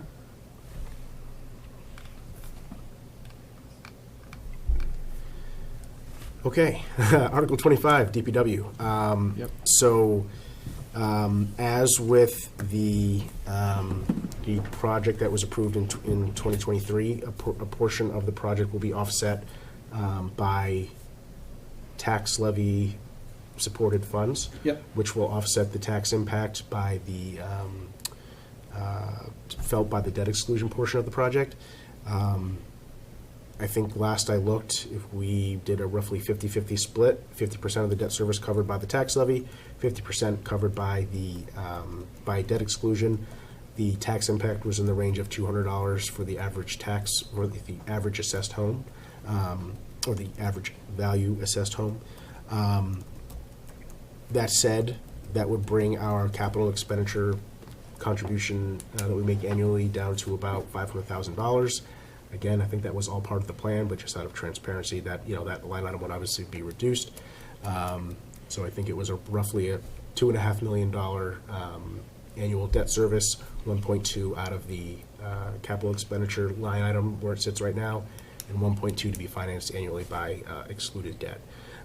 The next steps on this one are for us to get actual figures from Weston and Sampson. They were before the board back in January, I want to say. Yep. And we're all keenly aware of the deadline that we need to get the language to the town clerk by. I believe that's the first week of April. So we're cutting it, we are cutting it close. Yeah. actually it might be April 14th. Now that I say think it's that. April 14th. Yeah, It's it 35 is. days before the election. Yeah, so we get another Well, I week think off that. we'll have yeah. the conversation on the 6th, I think. Yeah, If we can. if we can, absolutely. We're meeting with them on Thursday. Do we Thursday think that afternoon. that timeline could work? I'm sure that we're going to have the data by April 14th. I don't know if we'll have it by the 6th. We can always go into call a special meeting Yeah, to we can get this always. done, because we this can always. is critical. But I also think what I want to be careful about here too is I want to make sure like we're inviting the finance committee to that conversation too. I don't want them blowing it up after the fact, and I want them to get the opportunity to hear what's going on and not only what's going on but our funding proposals, because that needs to be part of that conversation. Once we have the numbers, we need to be able to say this is how we're going to do it, and yeah. Okay. Well, when we meet, so I think the primary purpose of Thursday's meeting with Weston and Sampson is to discuss some of the resident concerns that James and Robert Walker have been really great about addressing and speaking with the residents on. And they're already acutely aware of the timeline, but we'll just make sure that we reinforce that point when we speak. Yeah, and then the other thing we want to think about too is, do we want to have a forum to sort of talk through some of these things to get in more details and give people an opportunity to have those questions sometime later in April. The treasurer was involved with the modeling, the financial modeling back in '23 when we brought this for the ballot question. Is he developing models, like updating the models? I understand the final numbers we need the input from Weston and Sampson, but has he reinvigorated the modeling and spreadsheets and so on that he was working off of when he was working with the working group back in 2023? Because this shouldn't be a fresh start. Yeah, we did retool it a little bit because Okay. we were looking at other future debt that might be coming on the books and also affecting the tax bill. So We had built that in back in '23. Oh, That okay. was there. Okay, yeah. I hadn't seen that version. I will go back and check for that. I think it was there as a very general assumption, but Okay. it was not recognized and considered. But okay. Okay. And the other thing that Norfolk Street and the high school were different things that we were trying to factor in when we were looking at 3, 5, 10, 15 years out. And So I Central think- Street should be included in that conversation too. Right.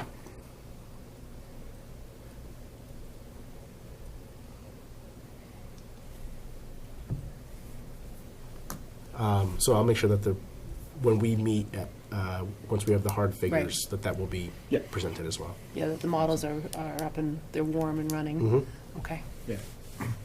Okay. Sounds good. Mr. Chair, are you expecting a lot of conversation at the town meeting about this particular one? About DPW? We're gonna get some. I mean, I think what's hard about town meeting is, I've certainly found myself, like, I remember when I got up about Cross Street, getting some questions and some comments that I was not prepared for. Fair amount We of- handled it. We got there. Thankfully, I had Travis sitting next to me telling me to say this. But it's hard to. But I think making a good faith effort to try to get ahead of it with opportunities, like talking to the finance committee beforehand, putting out a forum for people to be able to ask questions and things like that. I anticipate there'll be some level of having to relitigate Yeah. the entire decision, no matter what. Yep, and I could envision that, especially if it comes to changing your tax bill. Yep.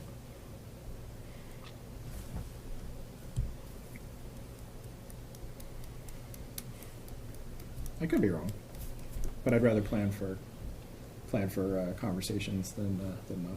You did a great job in October. It was certainly in comments in May as well that we'd be back to do this very thing.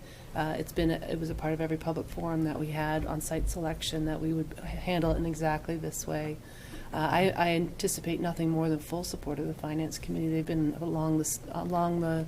I think Process everybody's every supportive step. until the numbers start coming through, and that's when people start asking questions. I think Weston and Sampson. Well, yeah, I think they've done an excellent job in being very out front on the numbers and putting out the larger numbers, saying that they'll trim them back.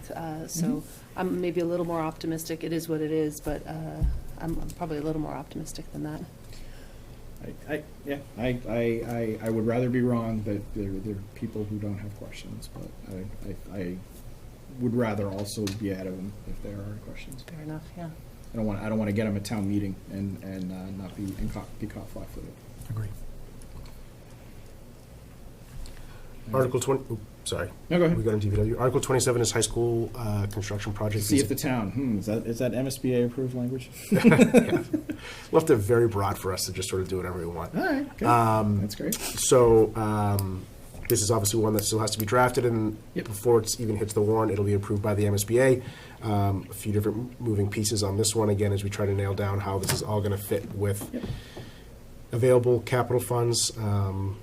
Do we think we will be able to, I mean, when this, we were hoping to have the schools in on the 6th to talk about school building committee, to actually talk about that solidly. Don't mean to steal your thunder, Tina. And this article and then their capital requests as well. Yep. And we fully expect them to be able to talk about all three. We'll be able to have all three of those conversations on the 6th, right? Yep. Yes, okay.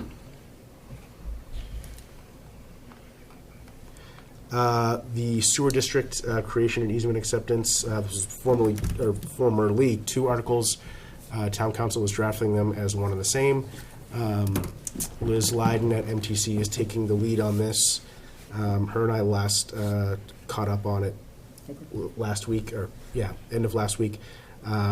She is waiting some further guidance from the Attorney General's office just to make sure that everything is up to snuff. But she anticipates having this before your next meeting. Wonderful. The Sewer Commission is meeting tomorrow to review a few different things. This was on their original agenda, but Liz has had some delays, so before it gets to you, I anticipate the Sewer Commission will have a chance to review it and approve it. Yeah, we'd want to hear from them on their position, and we certainly want them to approve something before we reviewed it. Okay. Road acceptance, Constitution Village. I think we've talked about this one a lot. I'm not sure there's much more to say. We have a public hearing scheduled for April 6th, the road layout hearing. Okay. So we'll do that at your next meeting as well. Okay. And when is the planning board going to take it up? I think they actually already had theirs in I think theirs was built into that hearing where they released the bond. Okay. So I think that was back in November. Okay. I just have the XXS here because I need to confirm the actual date with Karen. Got it. The next two are animal control, general bylaw and zoning bylaw updates that I believe the town clerk had talked to you about at your March 9th meeting. Yes. So this not only solves some discrepancies that are present in our current bylaws.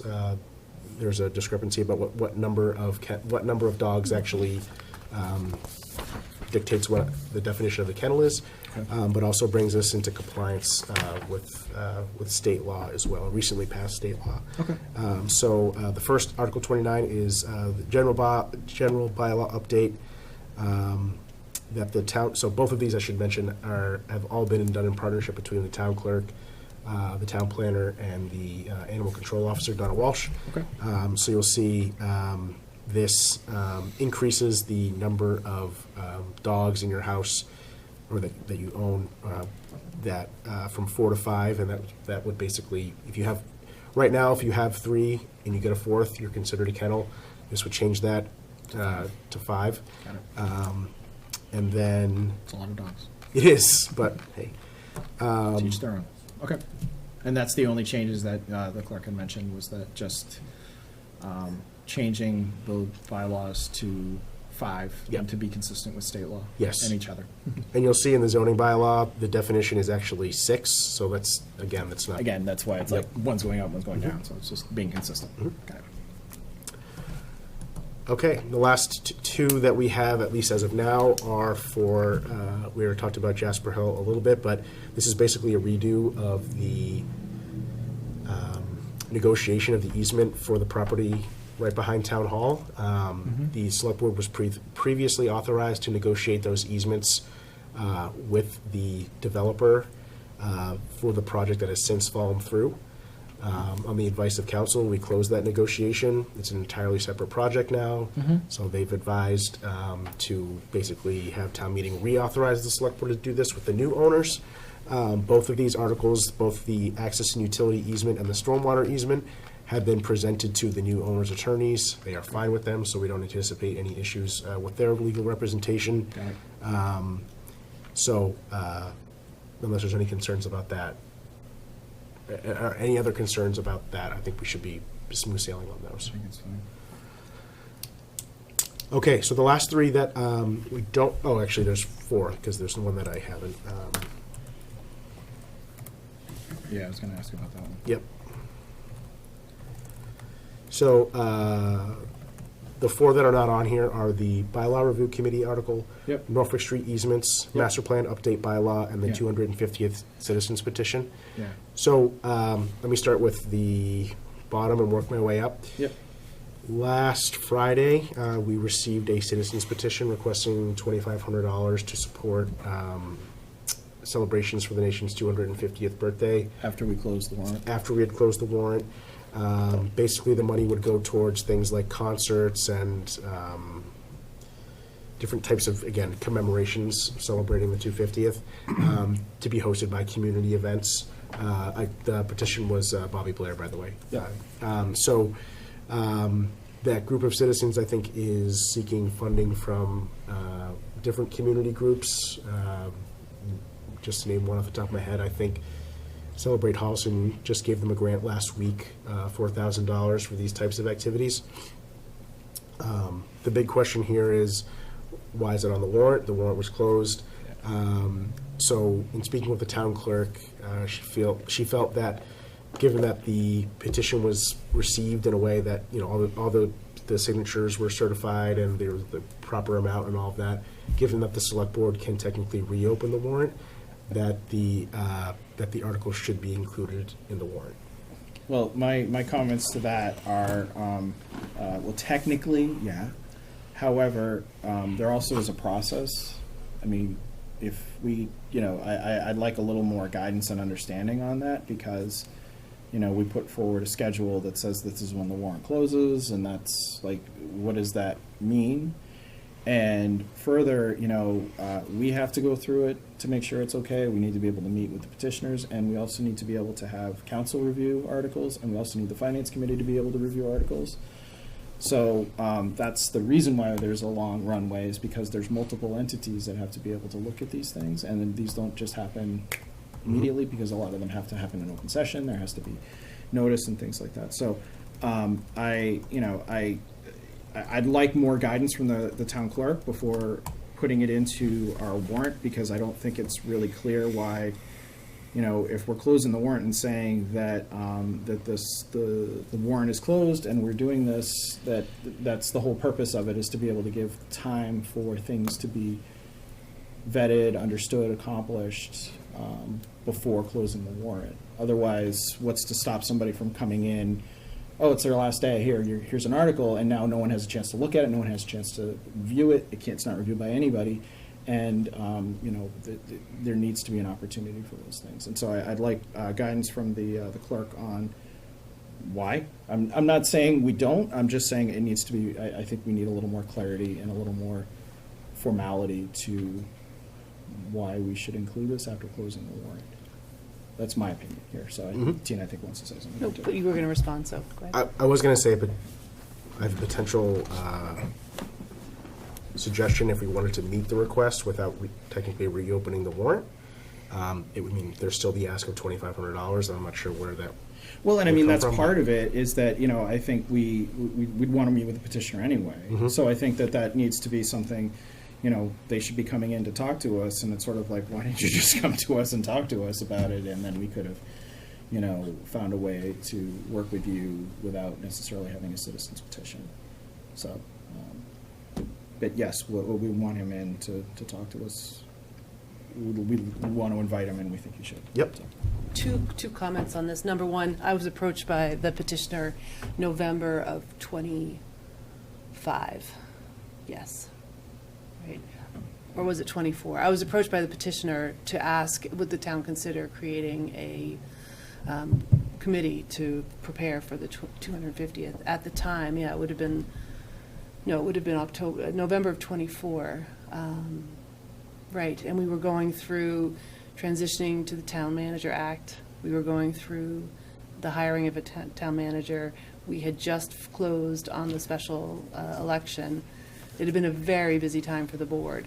So I don't believe this is out of the blue is all I'm trying to say. I'm not owning or pointing to any moment in time to say that. And I don't think it's out of the blue. I just think that the timing, I have questions from the clerk on why we should include it. And then also, we could certainly have the conversation about if there are other approaches. The other question that I would have, or comment that I'd have, is can the celebrations budget be amended to $5,000 to accommodate this request without the citizen petition?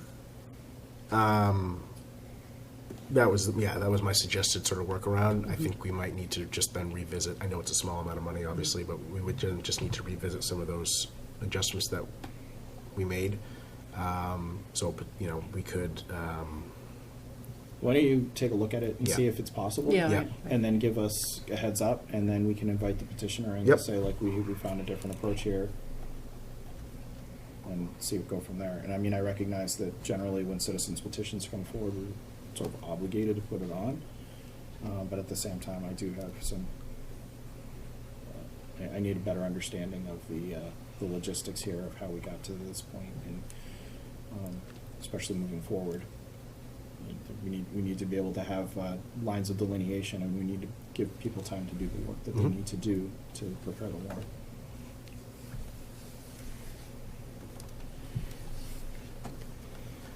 Okay, the master plan update bylaw was discussed, or I should say, was presented by a representative of Envisioning Future Holliston to the planning board on March 12th, I think that was. My understanding is that the planning board did not make any decision on whether or not they would want to move forward with a bylaw that would require a update of the master plan every 10 years. I'm not sure that they put a deadline on a decision for them to make for themselves. Given that we are getting close to the warrant being closed, I think this may be a good one to Well, it is visit. close, but- Or, sorry. This might be a good one to revisit in October if there are further discussions that would be needed with the planning board. I think the news is relatively public that we'll be onboarding a new town planner sometime in the next few months. So this might be a good time to revisit all of that. So I don't know if you want a formal motion to withdraw. I mean, this was. Well, I mean, I mean, we don't actually have it. Well, I mean, I guess we do kind of have it as a. Well, I think we're going to do everything. We got to open the warrant anyway. Okay. So we might What's as the well. article number, though, that it was assigned? It's not listed here. We'll just need it No. for the motion. Well, we can just say we withdraw from the list. Okay. Norfolk Street easements. I'm sorry. Were there any questions or further comments on the? Okay. Norfolk Street easements. These relate to easements that the town needs to acquire for the infrastructure work, specifically for drainage on Norfolk Street. Sean Reese is working on the exact language with the project engineers. I was hoping to have it from him by the end of last week. He's still working on it, so you'll certainly have it before we meet next.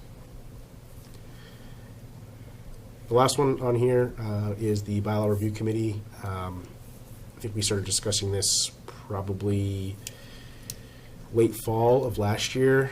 There was a group of residents who had met with the town clerk and I to discuss a formation of a potential bylaw review committee. The committee could have one or two different functions. One could be to basically, much like with the bylaw, the master plan update bylaw, every, call it 10 years, this group would convene or reconvene and review all of the general bylaws on the books, make sure that nothing had changed in the past 10 years or 5 years, or whatever the cadence that would be established, and basically make sure that there wasn't anything out of date, anything that should be added. Just basically allows for a continual review of the town's general bylaws. Another component of this committee's responsibilities could be the review of citizens' petitions that are presented to town meeting for consideration. Towns do it. Other towns do it both ways. Some only take up bylaw review every 10 years. Some only do citizens petitions, or, excuse me, not just citizens petitions, any bylaw change that is proposed for town meeting, they would provide a recommendation to town meeting for any proposed changes. And then in some towns, the committees do both. I think that this is something that the town moderator and the town clerk should really be looped in on before we make any decisions. I think this would be a good one to discuss with them and work with them over the summer and the fall and revisit in October. I think there's probably something here. I just think rushing to it without collaborating with those two parties individually further is probably not wise. Yeah. And we want to be careful because I think people, there's some people that have sour taste from the governance committee. And we want to make sure that we are clear on what this is and what this is not, so it's not feeling like it's a rehash of some of those experiences for some. So, we want to make sure it's successful too. Okay. So, that said, I would recommend that those two, the master plan update and the bylaw review committee, we table. Revisit Norfolk Street easements. I mean, that's a relatively quick housekeeping thing at your April 6th meeting. And then I'll make sure that the town clerk is also here on April the 6th just to provide some further discussion on the 250th citizens petition as well. Yeah, I think we can put it on, but I think we still need clarity from the clerk on what's going on there. Mm-hmm. So what I have, and please, there's 3 articles that we want to have. We're going to need deeper discussions on. That's Article 14, that's the senior exemption. Mm-hmm. Yep. Article 23, that's HCAT. Article Yep. 25, that's the DPW, and then obviously the feasibility study. But that's more of a package with the schools. And then tonight, we want to, what I have is open the warrant to remove Article 16, which is the town clerk compensation. And you can check with council if we need to put it back on, but Okay. I recall he's saying like, you don't need this. Okay. So I could probably dig up the email too. We would add the citizens petition. We would remove the master plan bylaw and remove the bylaw review committee as a standing thing. Is that what people have? Would you? You'd like to add the citizen petition, or you would like to, Well, if we're going to open the warrant, I don't want to keep opening and closing it. I'd rather just do it once. And that's kind of my opinion about it, but I think at this point, I think we're kind of stuck it a little bit with it, but at the same time, I think we need guidance on what's going on there. But we can wait. We could, I guess, wait till next time. What are you comfortable with? doesn't matter to me, truly, one way or the other, 2,500 going towards celebrating the Yeah. 250th is the goal. But I mean, even we if can we always did, amend even if it. we We did can- change it, we'd still, Sure. the only way they could remove it is I think they'd have to get all the signatures from all the people that signed it. That's the way- We need to, They need to go back to the 13 people who signed it and to say we want to remove it. Well, it's not on, though. 'Cause we have We've to already open been told to put on it. Well, why don't we wait until we can talk to them? Talk to the clerk and talk to Bobby. All right, so we're We'll do everything but that. We'll remove Article 16, remove the master plan bylaw, and remove the bylaw review committee. okay. Would you like a motion first to open and then to, Yes, please. okay, move to open the May 2026 town meeting warrant. seconded. All right, all those in favor? Aye? Aye. All right, the warrant is now open, and we take a motion to remove those 3 articles. Okay, motion first to remove Article 16, We can just do them all at once. remove articles as presented. Seconded. All right, all those in favor? Aye? Aye. Aye. All And then right. a move to add the Norfolk Street easement article, which is in development, and, I don't think we have to do that because I think that's already there. We just don't have the language for it. It's already Yeah. on yeah, there. okay, all righty. Then that's all the notes I have for with the Okay. warrant. Oh, so would you like a motion to close the warrant? Yes, please. So moved. Second. All right, all those in favor? Aye? Aye. Aye. All right, it is closed, and we've done that business. Any last thoughts about the warrant articles? Nope. We'll move on. Tina? Amy? No, thank you. Damon? Nope. Everybody's good? Okay. I am good. All right. Whew. One too soon. All right. We are moving on to MSBA project update. So Tina, do you by chance have a school building committee I working do. group update for the board? We met on Tuesday of last week, on St. Patrick's Day. As always, a pleasure, a good, productive conversation. I'm come away with that with two things to bring back to this board. The first is for this board to give a sense of consensus or initial thoughts on interest to designate appointing authority to anybody, in this case particularly the school committee. When you look out there across the landscape of school building committees and other municipalities, you see a variety, a wide variety. And we have the ability to designate appointing authority to other bodies. So in For some- all seats or Nope, for nope. a seat or? So right now, we don't have any structure other than what the MSBA requires, and that's, I think, 8 people. 5 of them are non-voting. We obviously would like to get a significant number more, and by that I mean 4 to 5 is what the working group had sort of put out on the table as an ideal for at-large voting members. And so those 4 to 5 at-large voting members are appointed by the select board unless we designate appointing authority to another body. So some examples are you can give the town moderator an appointment or two. Medfield has done that. You can give the school committee appointing authority for a certain number of at-large. So the question that I'm to bring back to the board, which I'm doing now, is are we interested in designating appointing authority to another body? What body? And then how many positions, at-large seats, would we designate for another body to appoint? And that has a part 2, which is really the part 1, which is how many at-large seats would we like? How big do we want to have the school building committee? So it stands at 8 to check all the boxes for the MSBA. And we were sort of thinking 15 felt unwieldy, 11 felt a little too small, and kind of So you're thinking landed like a around. 13? Yeah.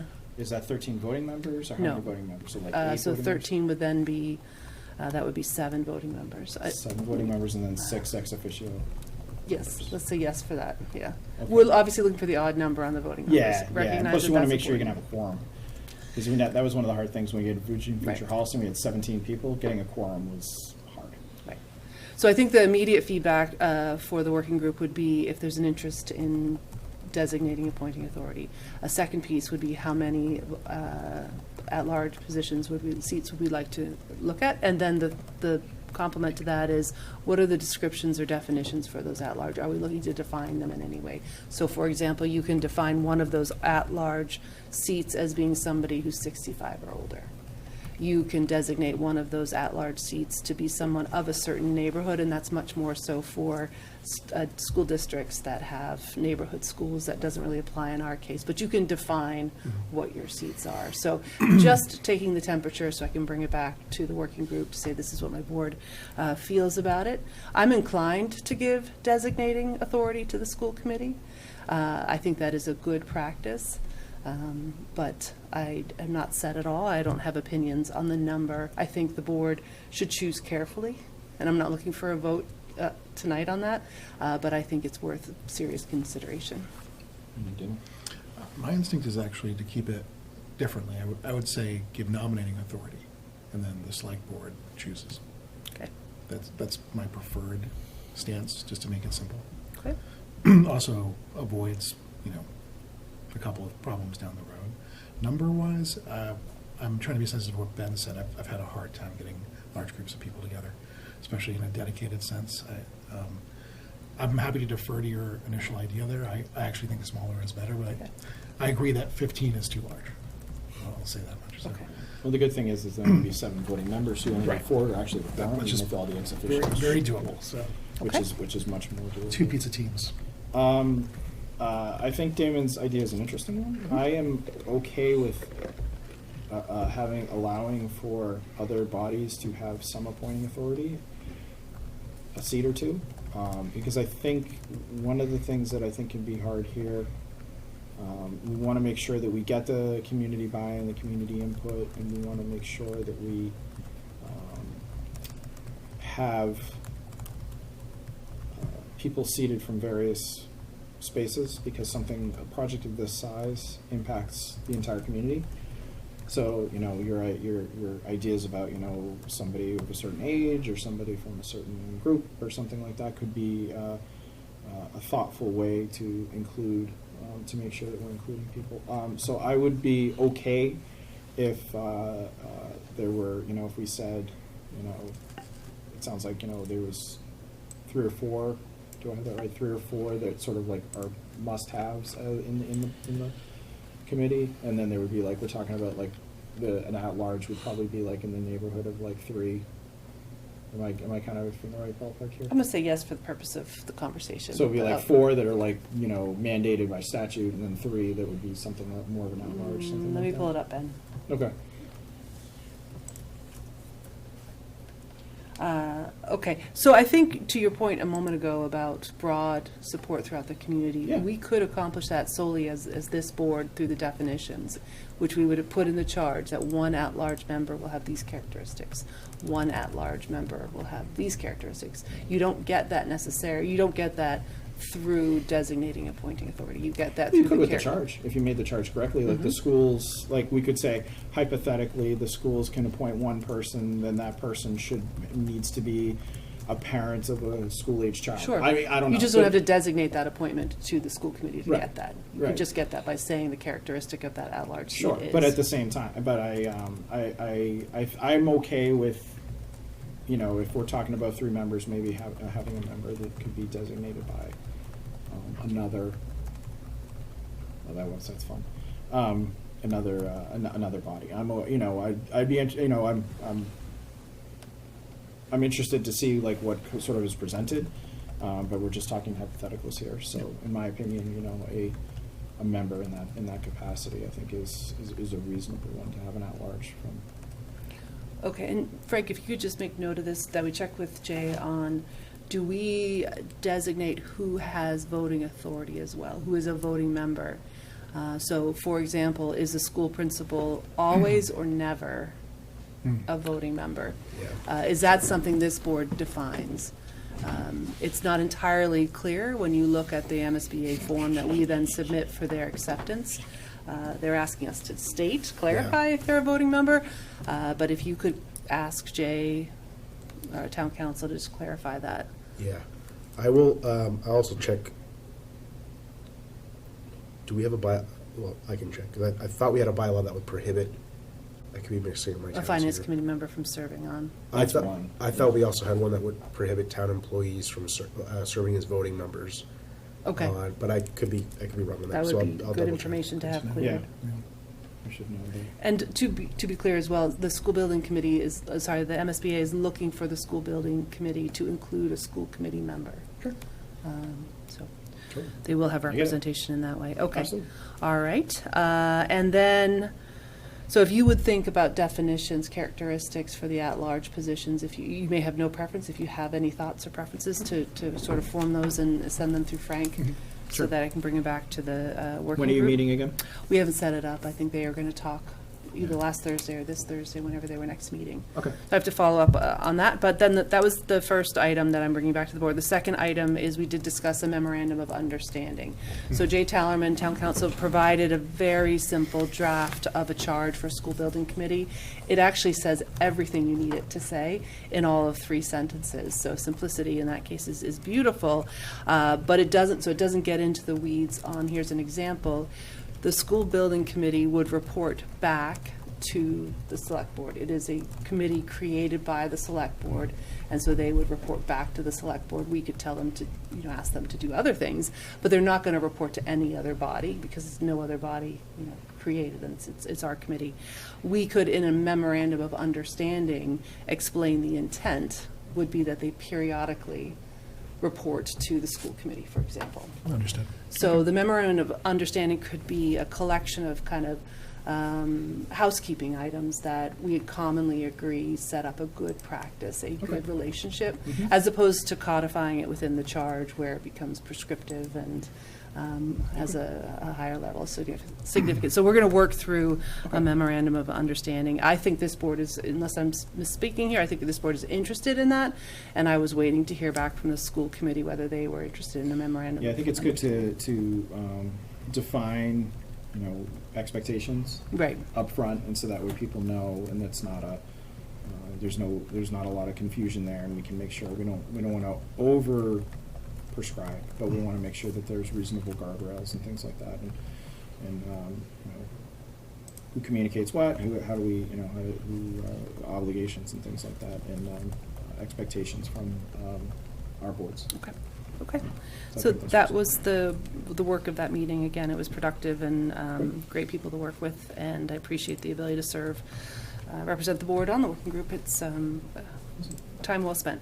Thank you for that update, appreciate it. Mhm. All right, select board member updates. Just because you've been talking, give you a little Get a bit. pause? Either way, I'll give the first time to just, Dame. just because the hour is late, I'll give a little interesting one. Do you want to talk about our dog? No, All right. not at all. Just Just to be clear, we did not get a dog. right. No dog has gotten any time. I had an itch I was trying to scratch about the town's leash laws. Okay. Which led me to a deep dive on the subject. And I want to give thanks to town council and Frank for helping me dig through all the information that I could find. So just out of a point of interest, Holliston has no leash law. Okay. We have a restraint law, which is to say that dogs are intended to be under the restraint of their owner, which means under control by legal definition, which could be anything from extremely good training with immediate presence of the owner to e-collar to physical leash, etc. I think it's just an interesting one. I own a dog. Many people in my neighborhood own a dog. It's a continued point, I think, of misunderstanding. And so I was just trying to make sure that I understood the full comprehensive meaning of that law. We did a little bit of looking into. Town council confirmed some of the research that I'd done. So just for everyone's awareness, that's the situation. I think it works for a town like Holliston. I think if we were more urban, probably would want to tighten that up. And there are places like Ashland, which is more urban, where they do have stricter definitions. But just so people are aware. Okay, Cool. great. That was interesting. That is all. Tina? Just a couple. Met with the Trails Committee on Thursday night of last week to talk to them about their thoughts on changes to the traffic rules and regulations in terms of micromobility in town, so e-bikes, e-scooters, that sort of thing. Got some great feedback from them. They obviously had a lot to say, and I will return to the police because we met with the lieutenant and the chief and traffic officer as well. So we'll return to them with their feedback and ask, probably within the next 2 weeks or 3 weeks, to bring amended traffic rules and regulation changes to this board for consideration. Goal being early May for a rollout of a new amended traffic rules and orders, and then maybe hopefully some education with the schools. And I think I've mentioned this here before, the police will be doing a bike rodeo on Saturday, May 2nd, so the timing works out really well. Second thing is related to trails, related to dogs. Significant amount of dog waste, long winter, lots of snow piles, maybe things slip a little bit in conditions like that. So currently, with all the snow gone, there's a significant amount of dog waste, and I had reached out to Frank to see if there was a way in which we could have, is it duty calls? Duty calls. Duty calls come and do a spring cleanup. I don't know if you have an update on that, but if not now, it's coming. Recognize that it's an issue. I'm sure I'm not the only one who's called about it. And so we will get that straightened out one way or the other. And then last thing is Walk Massachusetts, which is a statewide organization that promotes pedestrian safety and infrastructure. They are coming to Holliston on, I think it's May 5th or 7th. I have it on the calendar. I will firm it up in the future. They're coming to Upper Town Hall to do a walk audit academy. And they're going to pick a route in downtown Holliston, and it is for the purpose of exposing all manner of people, not just Holliston. So there'll be people from outside of Holliston coming to learn how to conduct a walk audit through the academy run here on that date in Upper Town Hall. So happy to host, proud to host. This comes out of the Boston MPO's Vision Zero action planning and work that has been ongoing for a number of years. This is Safe Streets for All federal funding being directed to the state of Massachusetts through the Boston MPO for Vision Zero work. And this is one of the action items that they've identified through their study of how to advance Vision Zero in the Boston MPO's region. So very proud that Holliston's a part of it. That's all. That was a lot of talking. I'm done. No, that's great. Thank you for those updates. Yep. I got two things kind of related to each other a little bit. I think the first one is I'd like to sort of talk through, and it doesn't have to be tonight, but I sort of want to put a bug in everyone's ear about sort of a communications protocol, not necessarily a policy. For example, if someone sends an email to the board, who responds? And The chair, always the chair. Well, The I joy mean, of that's not being fine. the chair. No, and that's fine if that's the case. But I think what I think is hard is because with open meeting law, we tend to leave each other off. So I don't know, Okay. did Tina respond? Did Damon respond? Right. And I think it's just, I think we should just make sure we have a good best practice. If it's me, that's fine. And if I understand that's expectation, then I will do that. But I also think it's good to have that understanding up front to, obviously, like if Damon wants to say something, he certainly could, but if it's going to be me, then it's fine if it's me. But just making sure we sort of have sort of protocol to understand that thing. And similarly, I think we do need to sort of talk a little bit about, what do we do with things like Facebook? I don't like Facebook. I think it's toxic. I don't feel like it's a safe space for me to be able to interject my opinion. I have certainly done so and been jumped on for it. So I don't feel it as a safe space, but I think it's ironic that, I see posts and 58 people respond and not a single one of them comes to one of our meetings. Do they not know we're here? Do they not want to talk to us? Are we not safe? I don't know. And I'm not, I don't know. So that sort of, I think we need to sort of talk about like a little bit at some point about how we should handle those things. This is sort of like a bigger picture kind of a conversation. And that being said, I think one of the things that I think I'd like to try to propose is that we start doing, I know, Tina, you've done office hours upstairs before. But I'm thinking like we expand something like that and we just start doing a couple different kinds of things where we say, maybe we do, one of us does like a Zoom once a month. One of us goes to Coffee Haven once a month, and we rotate and things like that, so it's not like one person getting all the pressure on. But thinking about something like that, so that way there's opportunities during the day, during the evening, remotely, in person, so there's a little bit more opportunity for people to say like, we publish it and say, hey, we're available. If people have questions, come talk to us. And we are here to talk to and answer your questions and give people those opportunities. You had always done the senior center. I did. I had other things happening, That's right. and then my schedule changed on that Friday. Right. So I used to have meetings once a month. But they were productive. It's like good to It do was these wonderful, things. and I yeah. miss it. And I want to get Right. back to it, but my work schedule hasn't really been permissive of that.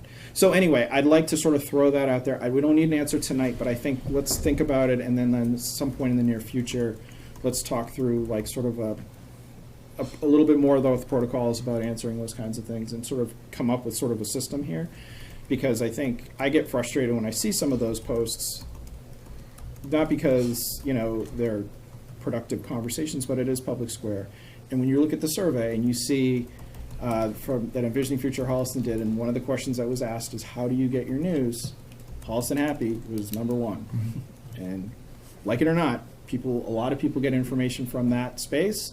And we have to recognize it, we have to acknowledge it, and we have to sort of have a way to approach it. And I don't think we do. And I think we just we've always kind of been of the mindset, I don't want to deal with it. And the reality is that because we don't deal with it, we have no handle or control, and people fill in the blanks on us and on decisions, and it's dispiriting. And so I wanted to throw that out there, but we can do something more formal in the next few weeks. So that's all I got. Thank you. All right. Frank, warrants.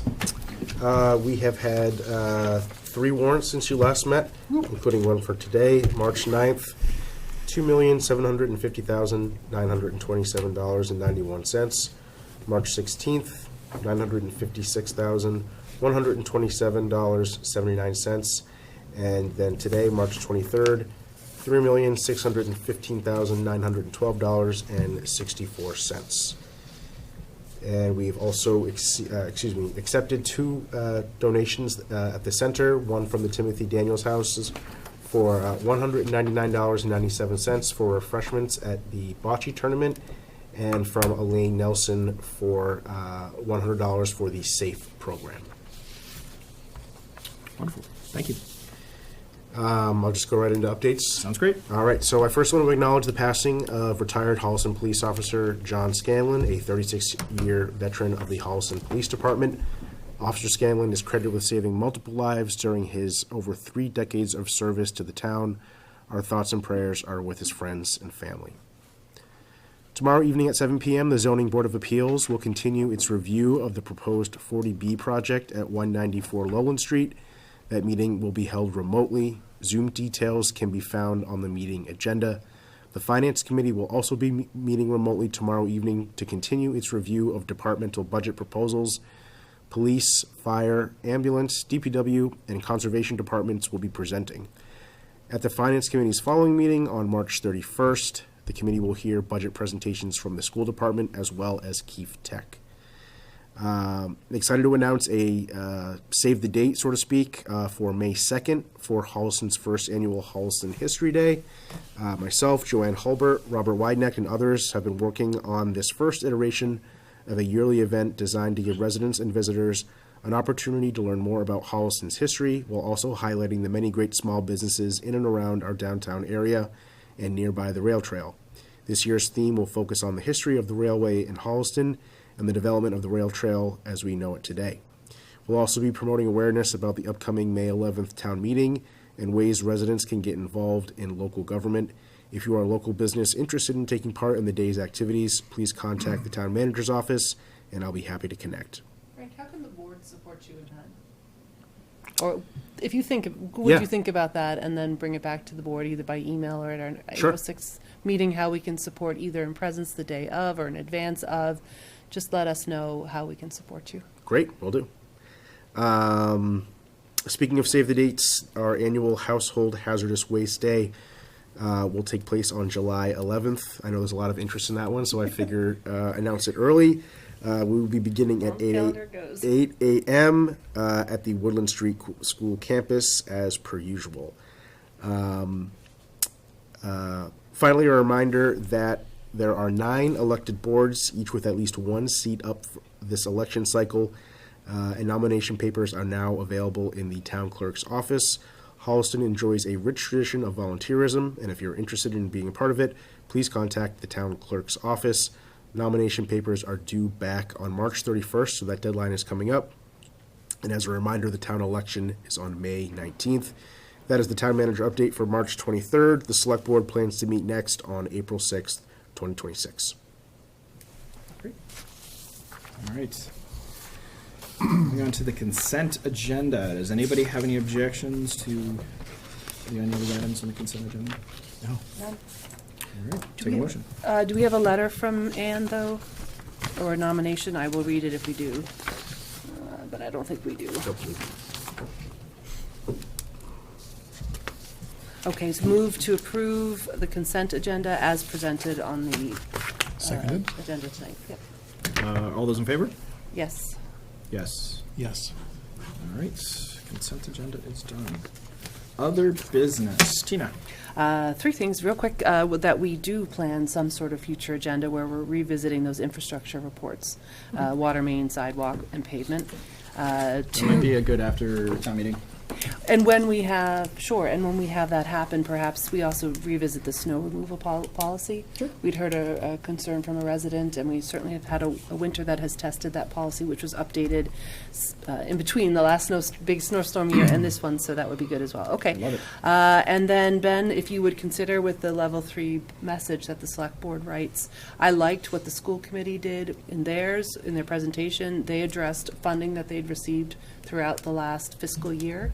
They represented that dollar amount as a % of their operating budget. I love the idea of the town doing that, mostly because bragging rights. I think we do a really good job, but I also think people want to hear that we are actively pursuing grants, and we've been very successful in doing so.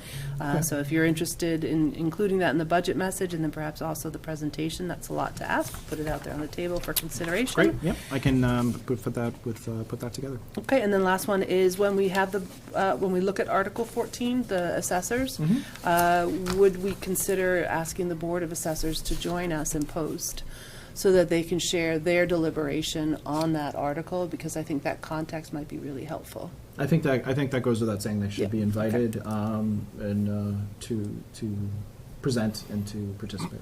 And then, as we've done in the past, which I think is also a really good idea, that vote anticipated. note that we put on an agenda item for that particular article, I think would be really helpful. Well, and too. I think when we do that, we'll probably wind up doing that on the 13th, given the level of things that are coming on the 6th. And then we could probably just call those out, the articles that we're gonna talk about. Sure. Okay, thank you, that's it. All right, great. David? Just riffing on what you were saying, I've been thinking a lot about communication strategy, and I love that you want to bring that conversation to the board. I just want to state, I think firmly we have to meet people where they are. We're largely talking to dead air here unless there's a specific piece of information that someone cares about. And although I do think it is a minefield fraught with various dangers and the devil's in the details, I think we have to go where people are at in order to talk with them. That's all. Understood. I got 3 things. The first thing is, I think I'm not sure of the deadline, but I think it's a good idea to start working on this, compiling a list for earmarks for the state legislature. So if you have ideas, get them to Frank. One of them that we talked about was there's some infrastructure improvements at the center. So I definitely want to put those on there, but let's start talking to department heads and let's start compiling that list, and we do it now instead of waiting. The second thing is, Frank, you brought to my attention the congressional spending. We want to send information, application, and all that kind of stuff. Yep. I think it needs to come from some kind of executive, but I think it'd probably be easiest if we designate you as the authority to sign the letter on behalf of the board. And I'd like to see if anybody has any objections or No to objections. doing that. All right, so I think we just take a quick vote to just authorize Frank to draft and sign off on our application for congressional spending for the sewer project. So moved with a comment. I'm Yeah, go losing ahead. the sequence here. Yeah. What's the dollar amount you'll be asking? $5 million. 5 million, everything. Got it. So moved. We're also applying for other things in the state, but with this one, so, okay. Thank you. Do I have a second? Yeah. Yes. All those in favor? I think Frank's fine. Yes. Aye. Aye. All right, so Frank, you have that Yep. authority. If you need anything from us, you certainly can reach out. And I think the third thing I'd like to do in particular is sort of like along the lines of my public comment. I'd like to have some sort of press release just to sort of get some information out there. I'm a little sick and tired of not having anything and trying to fend for myself with that. So I think just having some kind of a press release that says, here's what's going on, here's what's happened, here's what the town did. And, people can object to it, that's fine, but at least it's not a case of not having any information in front of them. So I'd like to have something drafted that we can then Yep. Okay. publish to the community that Yep. just says, here's what happens, here's what's happening. And would that come before the board for a vote? I think we should at least review it, and I think we can, Okay. but I think, if we're just talking about like what happened, we're not taking A positions. press, or yeah, anything. we don't generally vote to approve a press release. I think we can authorize you to Sounds put good. one out there, just to say, like, can you just answer some of the frequently asked questions about the